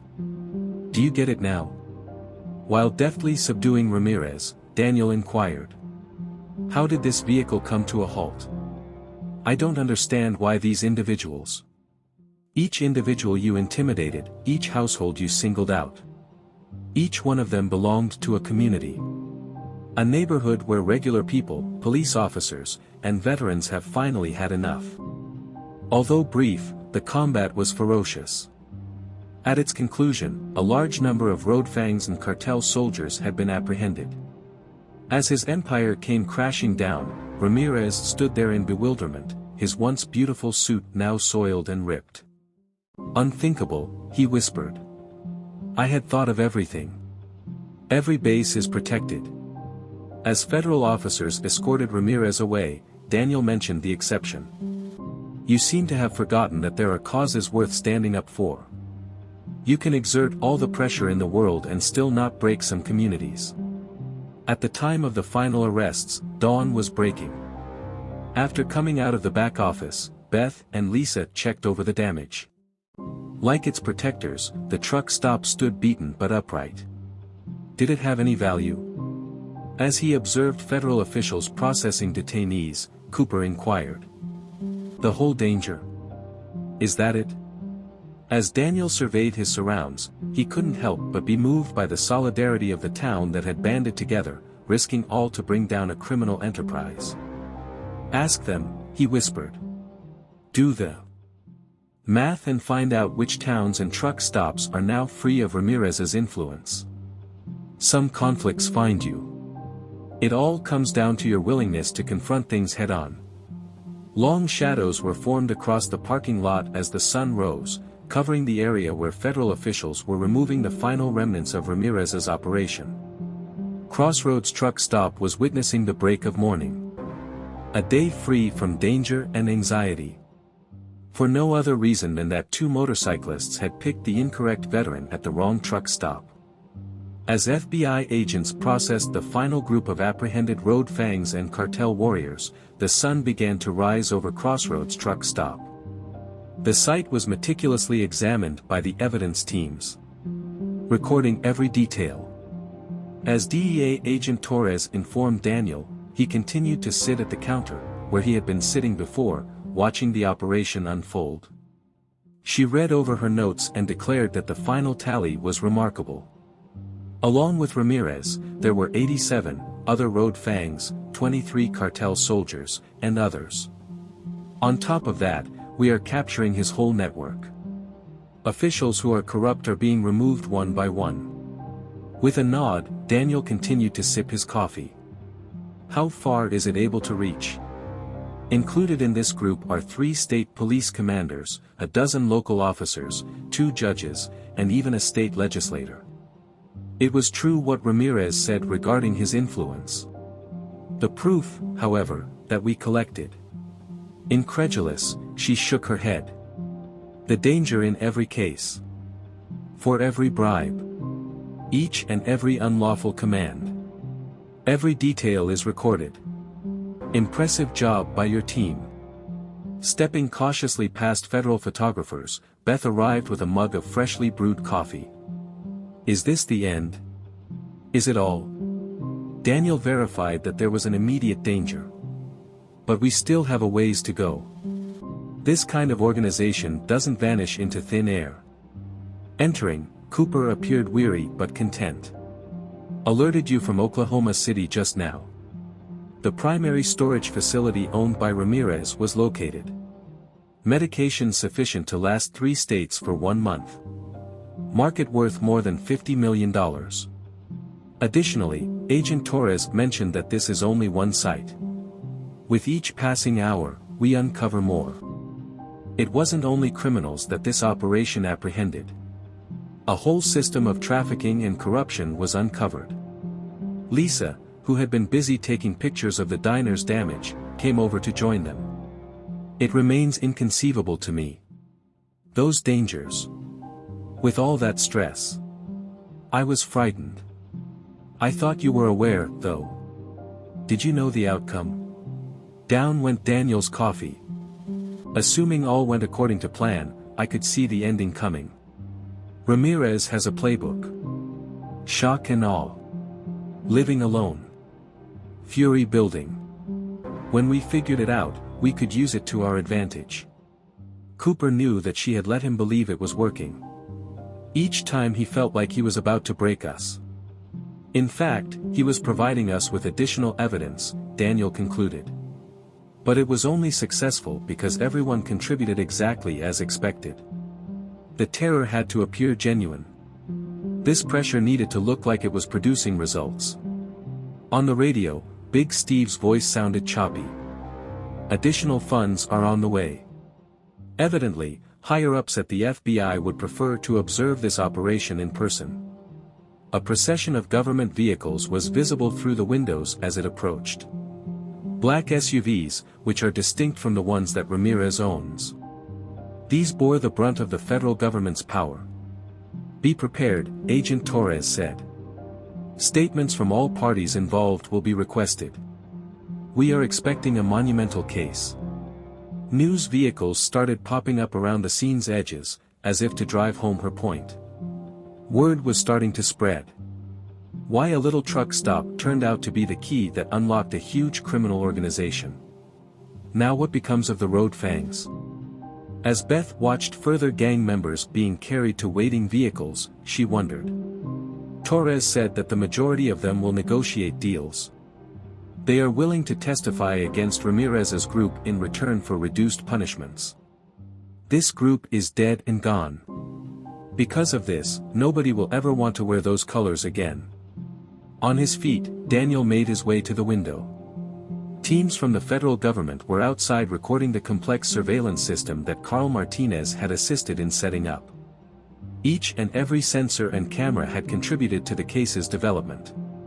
What did it take to finally bring them down? Subtly, he spoke. The government support and high-tech tools weren't the problem. People came together. Each and every one of those who refused to back down or give in. That was the part that baffled Ramirez. A stack of files was carried in by Doc Wilson as he entered. The medical reports have been completed. Have proof of each and every intimidation attempt. I even managed to get video of the Road Fangs chatting about how they were involved in Ramirez's operation. After reviewing the files, Agent Torres deemed them perfect. By doing so, we can make sure the charges stay. Evidence is king in RICO prosecutions. Officials from the FBI started to show up. Characters in suits and badges making deliberate movements across the stage. Daniel, a former Force Recon Marine, was their target as they rushed to learn how the sting had been pulled off.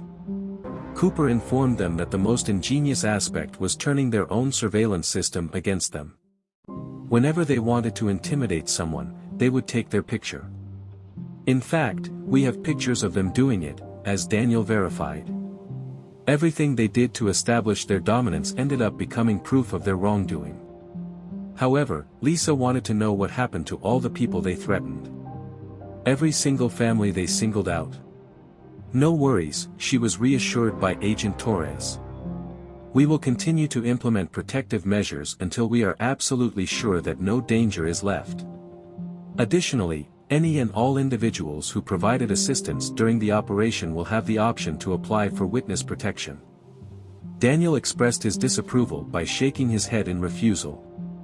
It will not be necessary for them. The organizing by Ramirez is complete. Nothing will remain to endanger anyone when we compile all of the proof and his people make their escape deals. A greater number of news cars showed there as word got out. In their eagerness to capture the downfall of a big criminal business, reporters set up cameras. As federal agents began to demolish the group that had tormented their community, local citizens began to congregate at the edge of the scene. According to Cooper, Ramirez's expression when he discovered the trap was priceless. In a flash, that self-assurance and hubris vanished. Pride, Daniel remarked. That is their Achilles heel. Once people become accustomed to being in charge, they fail to see how anyone could ever surpass them. Beth took stock of her diner after the fire. Repairs will require many weeks. Most likely, insurance will not pay for everything. According to Agent Torres, that is not a concern. Firms harmed by such massive operations might apply for aid through federal programs. In addition, compensation will be provided by the confiscation of assets from Ramirez's organization. More and more officials showed up during the day. Additional evidence was analyzed. The operation specifics continued to surface. One of the biggest organized criminal busts in modern history developed out of what had begun as a modest struggle against local intimidation. Mystifies me, you know what? As she observed the events unfold, Lisa spoke up. What brought everyone together? Thanks to everyone who pitched in and took a chance. Each of them contributed to this. Marcus gave a subtle nod. That was something Ramirez just could not get. He foolishly believed he could separate us and destroy us one by one. However, true communities endure. Pressuring them makes them stronger. As the sun started to set on a new era at Crossroads Truck Stop, the federal teams persisted with their task. Influence from criminals was being dispelled. All the way across 3 states, not only this one. It all began when 2 motorcyclists went after the wrong veteran at an incorrect truck stop. The Crossroads Truck Stop continued to be a hive of activity even 3 days following Ramirez's arrest. Raids were coordinated across 3 states by federal officials who had set up a temporary command center in the parking lot. As always, Daniel stood by and observed as another batch of detained officials were led in for questioning. Cooper joined him at the counter and noted that it was the 3rd police chief of the day. No one could have predicted the depth of Ramirez's network. Not only the police, but also additional files were distributed by Agent Torres. We have discovered ties to customs authorities, shipping corporations, and haulage firms. He was surrounded by people. Daniel perused the paperwork. Taking over routes and officials one by one, he painstakingly built this system over many years. With the arrival of Lisa's freshly brewed coffee, the whole thing crumbled because he couldn't leave the truck stop by himself. Big Steve's voice crackled on the radio. Warning, trucks from the media are coming from the north. This time it appears to be every major network. A group of news vans was visible through the windows as it approached. Overnight, the tale went viral. A huge criminal business is exposed as a result of the opposition from a tiny town truck stop. All eyes were on the details. Operation Crossroads is the new moniker, according to Agent Torres. This case is being highlighted by the Justice Department. All the prosecutors are vying for a share. After meeting with contractors in her office, Beth came out. Repair estimates were just sent to me. For once, insurance companies are truly helpful. It would appear that they are quite keen to be seen as the heroes of this story. Cooper noted how astute they were. Getting the truck stop that brought down a cartel back up and running is everyone's first priority. Authorities sent additional vehicles. Officials from Washington are on board with them. Nobody had anticipated how quickly the situation had escalated.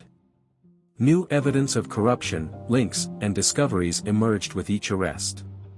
Agent Torres, according to the most recent update from the FBI task force, checked her phone. So far, they have confiscated assets worth more than $200 million. Money, real estate, and companies.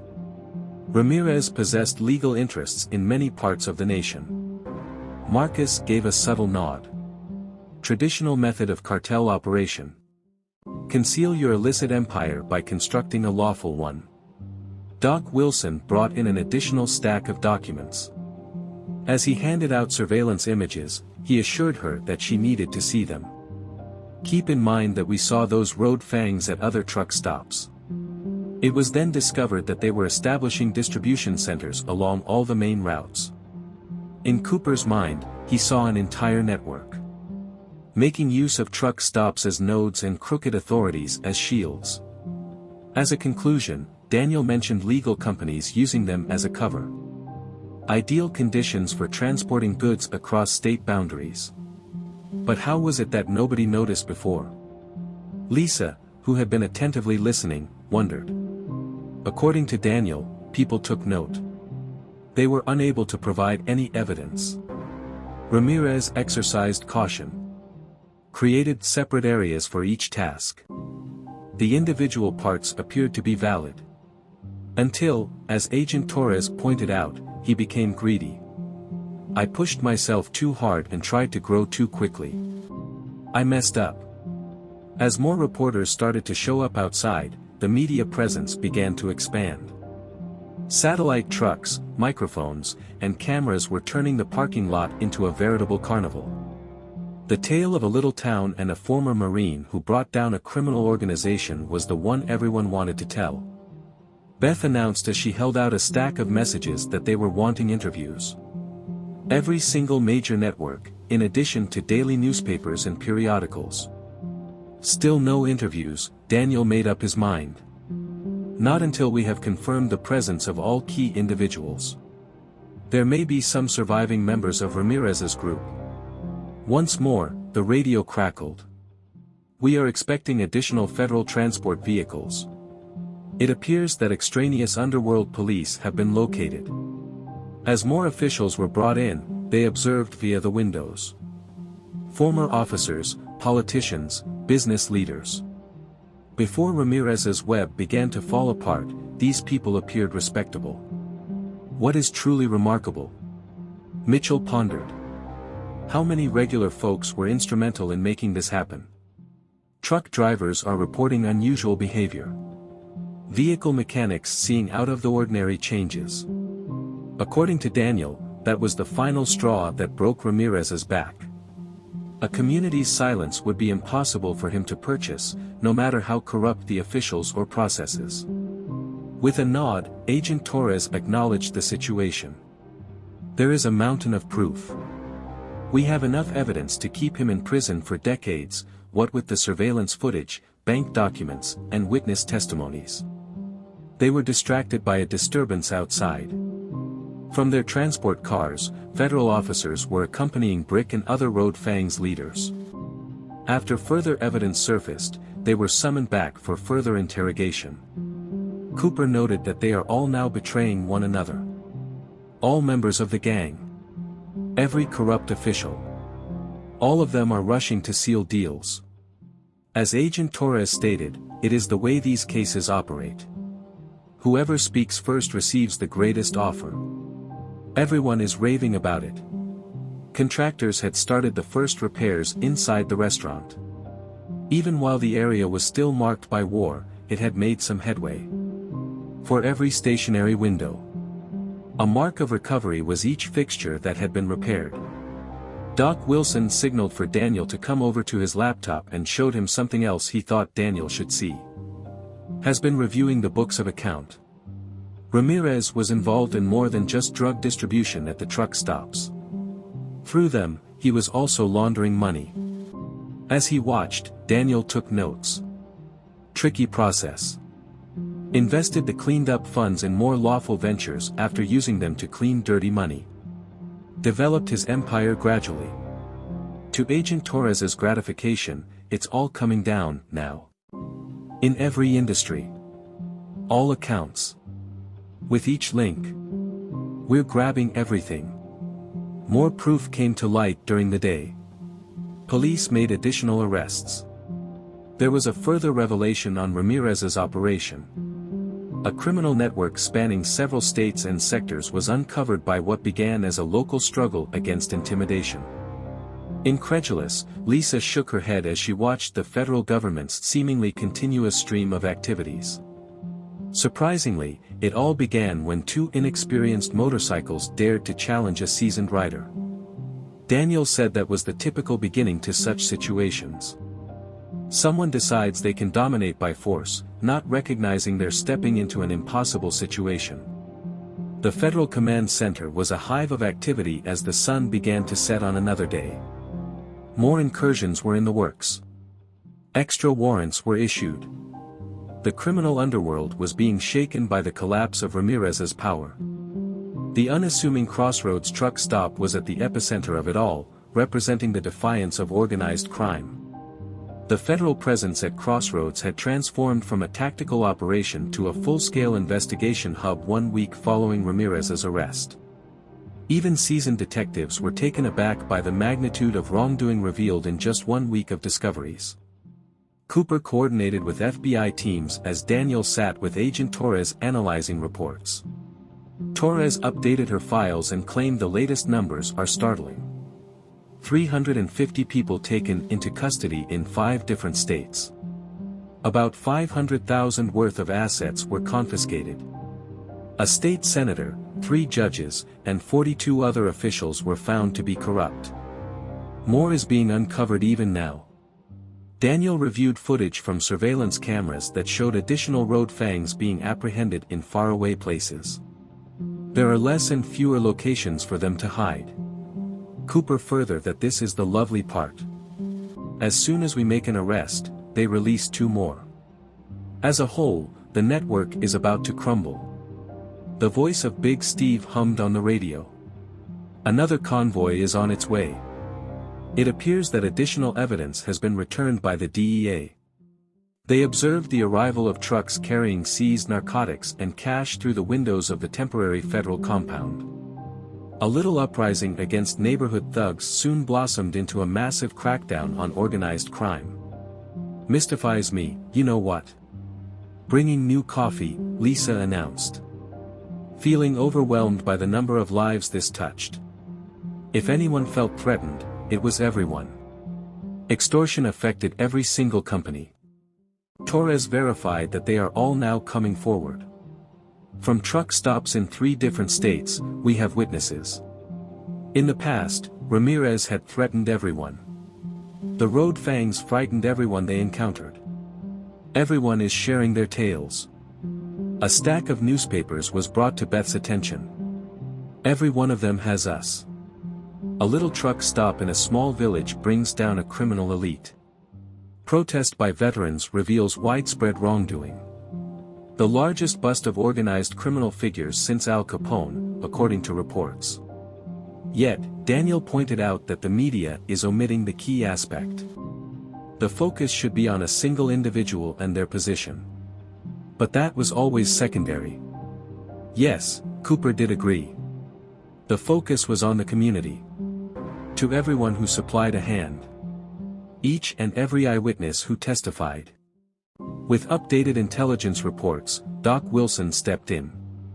The FBI task force has now informed me of this. Ramirez's ties have been tracked to Mexico. The heads of the cartel are frantically attempting to draw a line under themselves. Affirmative, according to Daniel. Nobody wants their name linked to such a monumental flop. The loss of Ramirez's operation was more than that. As a whole, the cartel's weaknesses were exposed by him. As news of the incident spread, other media trucks rolled up to the scene. For the inside scoop on how a random truck stop had brought down a criminal empire, reporters were in dire need of interviews. Torres mentioned that she had further files on her laptop. Recall those disturbing images that were captured by Ramirez's associates? More gang members will be identified with their help. Their every effort to intimidate turned out to be proof that they were wrong. Once more, the radio crackled. Additional arrests are being made. The final significant Road Fangs chapter in Texas was recently taken up by the state police. As other people were brought in as suspects, Daniel shifted to watch from the window.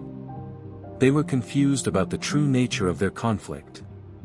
Ignoring the fact that they were turning an entire community against them, they foolishly believed they could bring people down one by one. After hearing this, Lisa inquired, how many more are out there? Just how many of Ramirez's subjects are currently unchained? The number was low, Torres said. Plus, some people have a hard time trusting others. Now, every person who was once an ally could be an informant. At an alarming rate, their universe has shrunk. They were distracted by a disturbance outside. Former police officers were accompanied by federal agents. Everyone is shackled.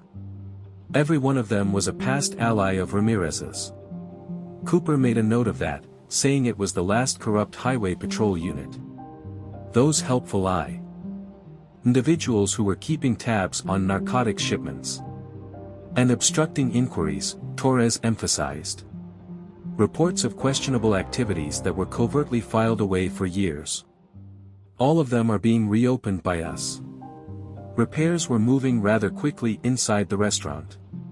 The money from the insurance had cleared. Enhanced with federal funding for companies impacted by significant operations. A mark of recovery was each repaired fixture and window. Got more intel, Doc Wilson said, gesturing for Daniel to come over to his computer. Do you recall the shipping corporations that we wondered if they had any involvement? Has now come across their authentic literature. People, guns, stolen commodities, and narcotics weren't the only things they were transporting. Daniel analyzed the information. Ramirez established an extensive system of underground transportation. Presented themselves as respectable businesses. Officials who are corrupted will be protected. The ideal setup was flawless, Torres said. This serves as proof now. In every interaction, in every deal. This contributes to the case. As the day progressed, additional arrests were made. Additional evidence was analyzed. The operation specifics continued to surface. Beyond Crossroads, the consequences were having a domino effect. Extending well beyond the scope of Ramirez's current business. Are you aware of what truly brings you joy? Observing the processing of an additional batch of suspects, Cooper made the comment. It was heartbreaking to watch these strong men accept total defeat. That much power. With all that sway. Gone. Daniel responded with pride. That is their Achilles heel. They forget that no one can touch them once they become accustomed to it. Beth came over bearing other news articles. Now other truck stops are joining the chorus. Sharing anecdotes on coercion. Regarding the coercion that led to cooperation with Ramirez's operation. According to Daniel, that is the true triumph. The downfall of a single criminal operation is not enough. But demonstrating to individuals that fear is unnecessary. Even as night fell, the Federal Command Center was still very much in operation. More incursions were in the works. Extra warrants were issued. The probe, which began at Crossroads, was now extending across many states. Different organizations. While Torres was out, she checked her phone for updates. I did not receive word from Washington until exactly now. To investigate all the links we found, they're forming a special task force. This has the potential to spark inquiries across. Marcus gave a subtle nod. I am observing the never-ending parade of police pursuits. This whole thing had begun as a little protest against some local threats. Had revealed a level of corruption that exceeded everyone's expectations. Surprisingly, it all began when two inexperienced motorcycles dared to challenge a seasoned rider. Then Lisa thought. Empires typically collapse in that way, Daniel retorted. Someone becomes overconfident. Choosing the incorrect conflict. And all of their hard work crumbles. As the day drew to a close at Crossroads Truck Stop, the sun started to set. However, there was still a long way to go. New discoveries were made hourly. Added detainees. Fresh proof of the extent to which the corruption had persisted. Things were starting to get back to normal at Crossroads Truck Stop 2 weeks after Ramirez was arrested. A smaller, permanent task force headquarters had replaced the once massive government presence. Regular trucks, not government vehicles, were once again parked in the lot. Regardless, remnants of what had transpired were still visible. Daniel took his customary seat. While Beth served breakfast to a mix of federal agents and truckers, Agent Torres reviewed the morning's updates. According to Torres, the final tally was received from Washington. Brushing aside a formal report. 4,272 people taken into custody. Allegedly worth about $700 million in assets frozen. 38 officials under investigation for corruption are currently in jail. We have also found evidence of cartel activity in 12 states. The 2 weeks' work wasn't bad, Daniel remarked as he sipped his coffee. For the first time in days, Cooper appeared at ease as he stepped inside. The Department of Justice has just sent word. Ramirez is giving his word. Abandoning his knowledge of border cartel operations in its entirety. That was clever of him, Torres agreed. Several life sentences are pending against him. Now, his only play is to cooperate. Lisa came over carrying freshly brewed coffee, taking a moment to admire the windows that had just been fixed. So much has changed that it's hard to believe. Just 2 weeks ago, the sound of a motorcycle filled us with terror. Earlier I mentioned that Big Steve's voice had been heard on the radio. From the south, I have a gang of motorcycles coming up. However, these ones are unique. This appears to be the Veterans Riding Club that I contacted. A procession of motorbikes came into view through the windows. These motorcyclists were more disciplined than the wild ones. Orderly. In addition to their club insignia, many of them flew American flags. According to Daniel, he requested backup. Ride together, veterans. A fresh presence on the highways can be established with their support. Prevent a recurrence of the road wolf. While the riders parked, Beth observed. Are we exchanging bike gangs now? Daniel clarified that it was not a gang. Group of people. Veterans who are now giving back to their communities are among these men and women. Substantial contrast. The interior renovations were almost finished. As the sun rose, the new windows reflected the light. The war scars were concealed by newly applied paint. And the little federal command post in the corner was the sole indication of what had happened recently. When Doc Wilson heard something intriguing, he shouted out and came over with his laptop. I have been reviewing the last bits of information from Ramirez's procedure. The Road Fangs were only the first. His goal was to seize control of all of the country's main transportation arteries. The data was studied by Daniel. Because of his ambition, he would have been able to control the majority of the drug distribution east of the Mississippi. Torres stated with a satisfied tone that he actually lost everything. It was the end for his entire company. Even his prison-bound buddies are fleeing in terror. And his links to the cartel were revealed. The deputies were constantly updating Cooper on his radio. As they attempted to escape the state, more and more ex-Road Fangs were taken into custody. Everything that the group had started was done. Its image was ruined. Its members are either detained or are making frantic attempts to evade it. The thing that's truly astounding is, while federal officials reviewed fresh evidence, Lisa spoke. What brought everyone together? Not only do members of the armed forces and veterans fight up against intimidation, but so do regular citizens. Marcus gave a subtle nod. That was something Ramirez just could not get. To him, fear meant power. It never occurred to me that fear may unite people in opposition to you. Beth came over bearing further news. Some truck stops had reopened. Devoid of the sway of the feral wolf. Places where gang violence was a constant threat lived. We were taking back their areas. Received word from my Texas contacts. Torres said she looked at her phone. Cartels formally reject Ramirez's claims. He's being referred to as a liability and an error. Attempting to take a step back from the entire affair. Affirmative, according to Daniel. He was disqualified. He found weaknesses in their whole framework. With each link. Every approach. Each path. Now everything is settled. The more seasoned cyclists were preparing to set out outside. The truck stop already feels more peaceful with them there. Many of the regulars were coming back. Feeling much more confident and secure in my life. Most recent information gathered by the FBI task force. The evaluation of new reports was announced by Cooper.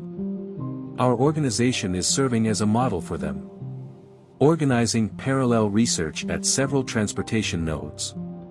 They suspect cartel influence in certain areas. This has expanded beyond a single truck stop. Torres elaborated.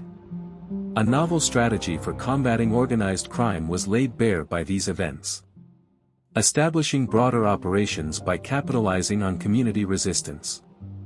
New information was provided by Doc Wilson. Fangs that were formerly on the road are now turning on one another. A corrupt official making a deal. And nationwide cartel activities.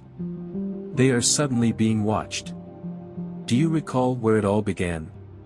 Then Lisa thought. The two bikers were foolish enough to think they could bully the veteran. Theirs was a typical error, Daniel said. They seemed to be focusing on a single target. I had no idea they were encroaching on a whole town. The day continued with an influx of encouraging reports. Other groups were getting their acts together.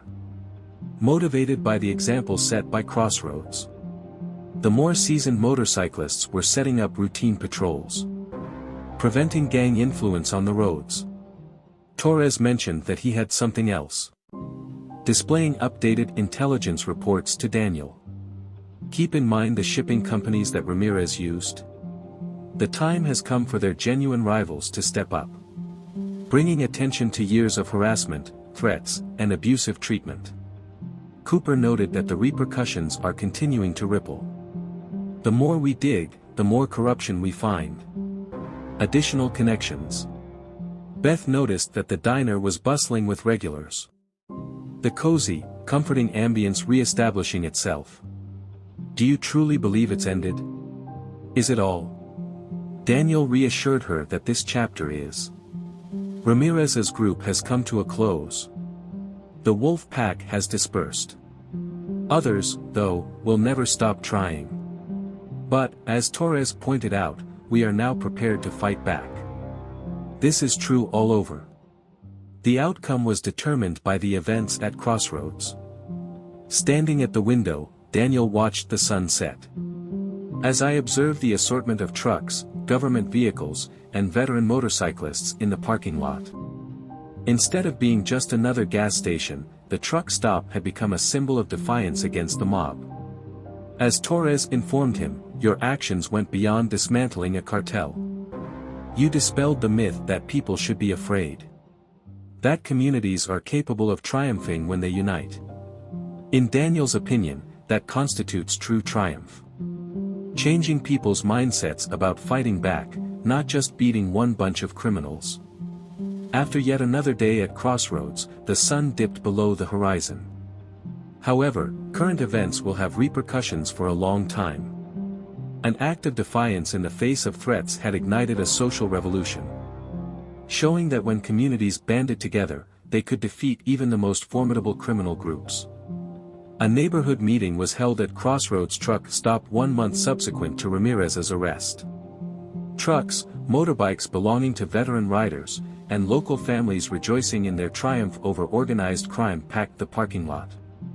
While Beth and Lisa served coffee to a diverse group of people, including truckers, federal agents, and community members, Daniel remained in his normal place to observe. Along with the last formal report, Agent Torres announced the final briefing from Washington. The terms of Ramirez's plea agreement were full collaboration with the cartel, loss of all assets with a minimum of 30 years, and a guilty plea. 3 nations have already detained him as a result of his evidence. What about the Road Fangs? Despite knowing the answer beforehand, Daniel asked. Nobody wants to wear those colors anymore, the band is completely disintegrated. Some members have gone missing or turned informant, leaving just a handful who managed to evade arrest. With a bulky binder in his hand, Cooper drew near. Received the final tally for the asset seizures.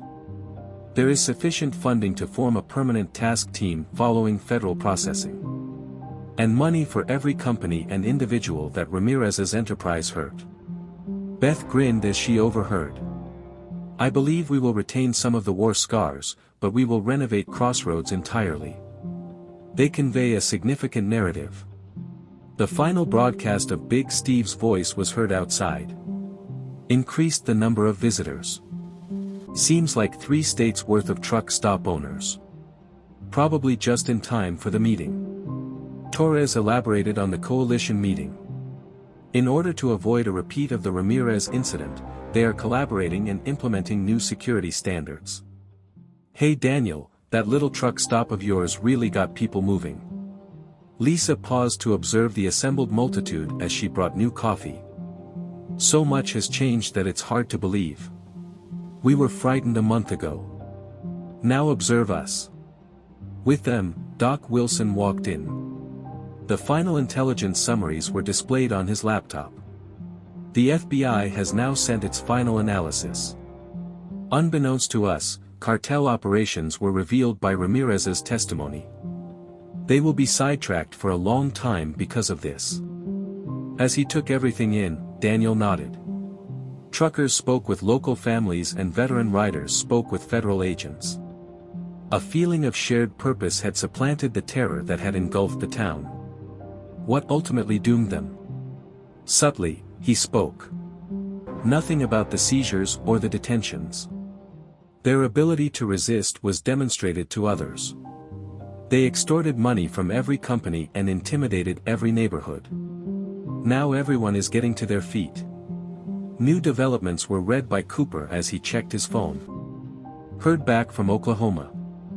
We have added 3 additional truck stops to our security alliance. Everything we learned here is being put into action by them. It's starting to serve as a model, Torres said. Strategies for organizing a community to fight organized crime. In light of the events at Crossroads, the Justice Department is already formulating training programs. Beth came over bearing further news.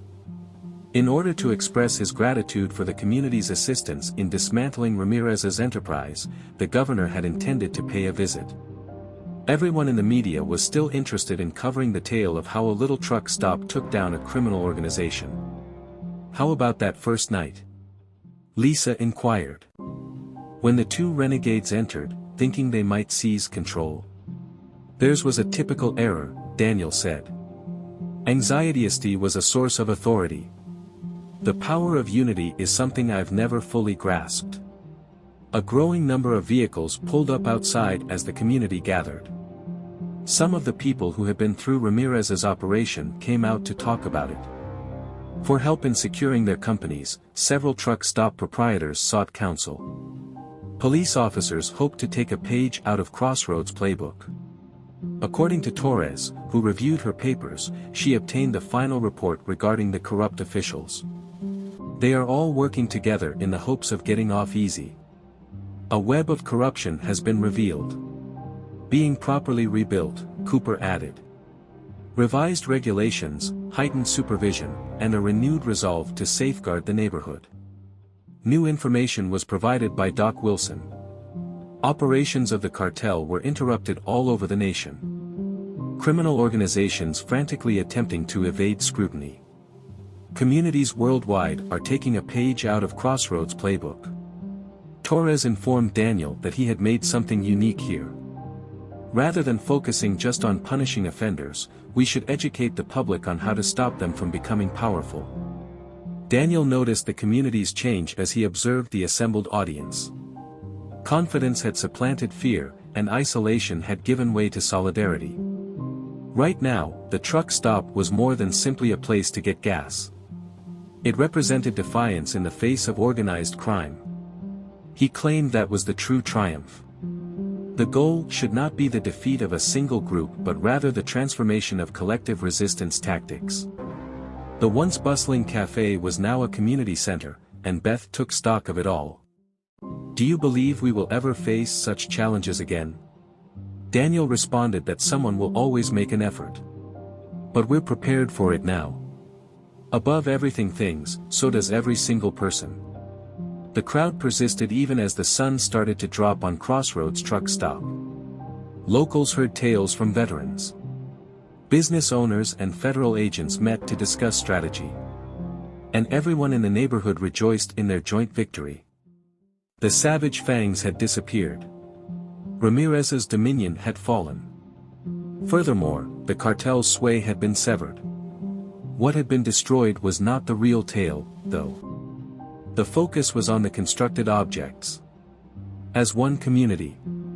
An example of defiance by a design. Also, a message for all the criminals out there. Pick your targets with prudence. Because picking on the wrong veteran at the wrong truck stop might lead to more than just a loss in combat. You end up with nothing. Smiling as usual, veteran Daniel Davidson, the one who had begun it all, ordered another cup of coffee from his normal place at the counter.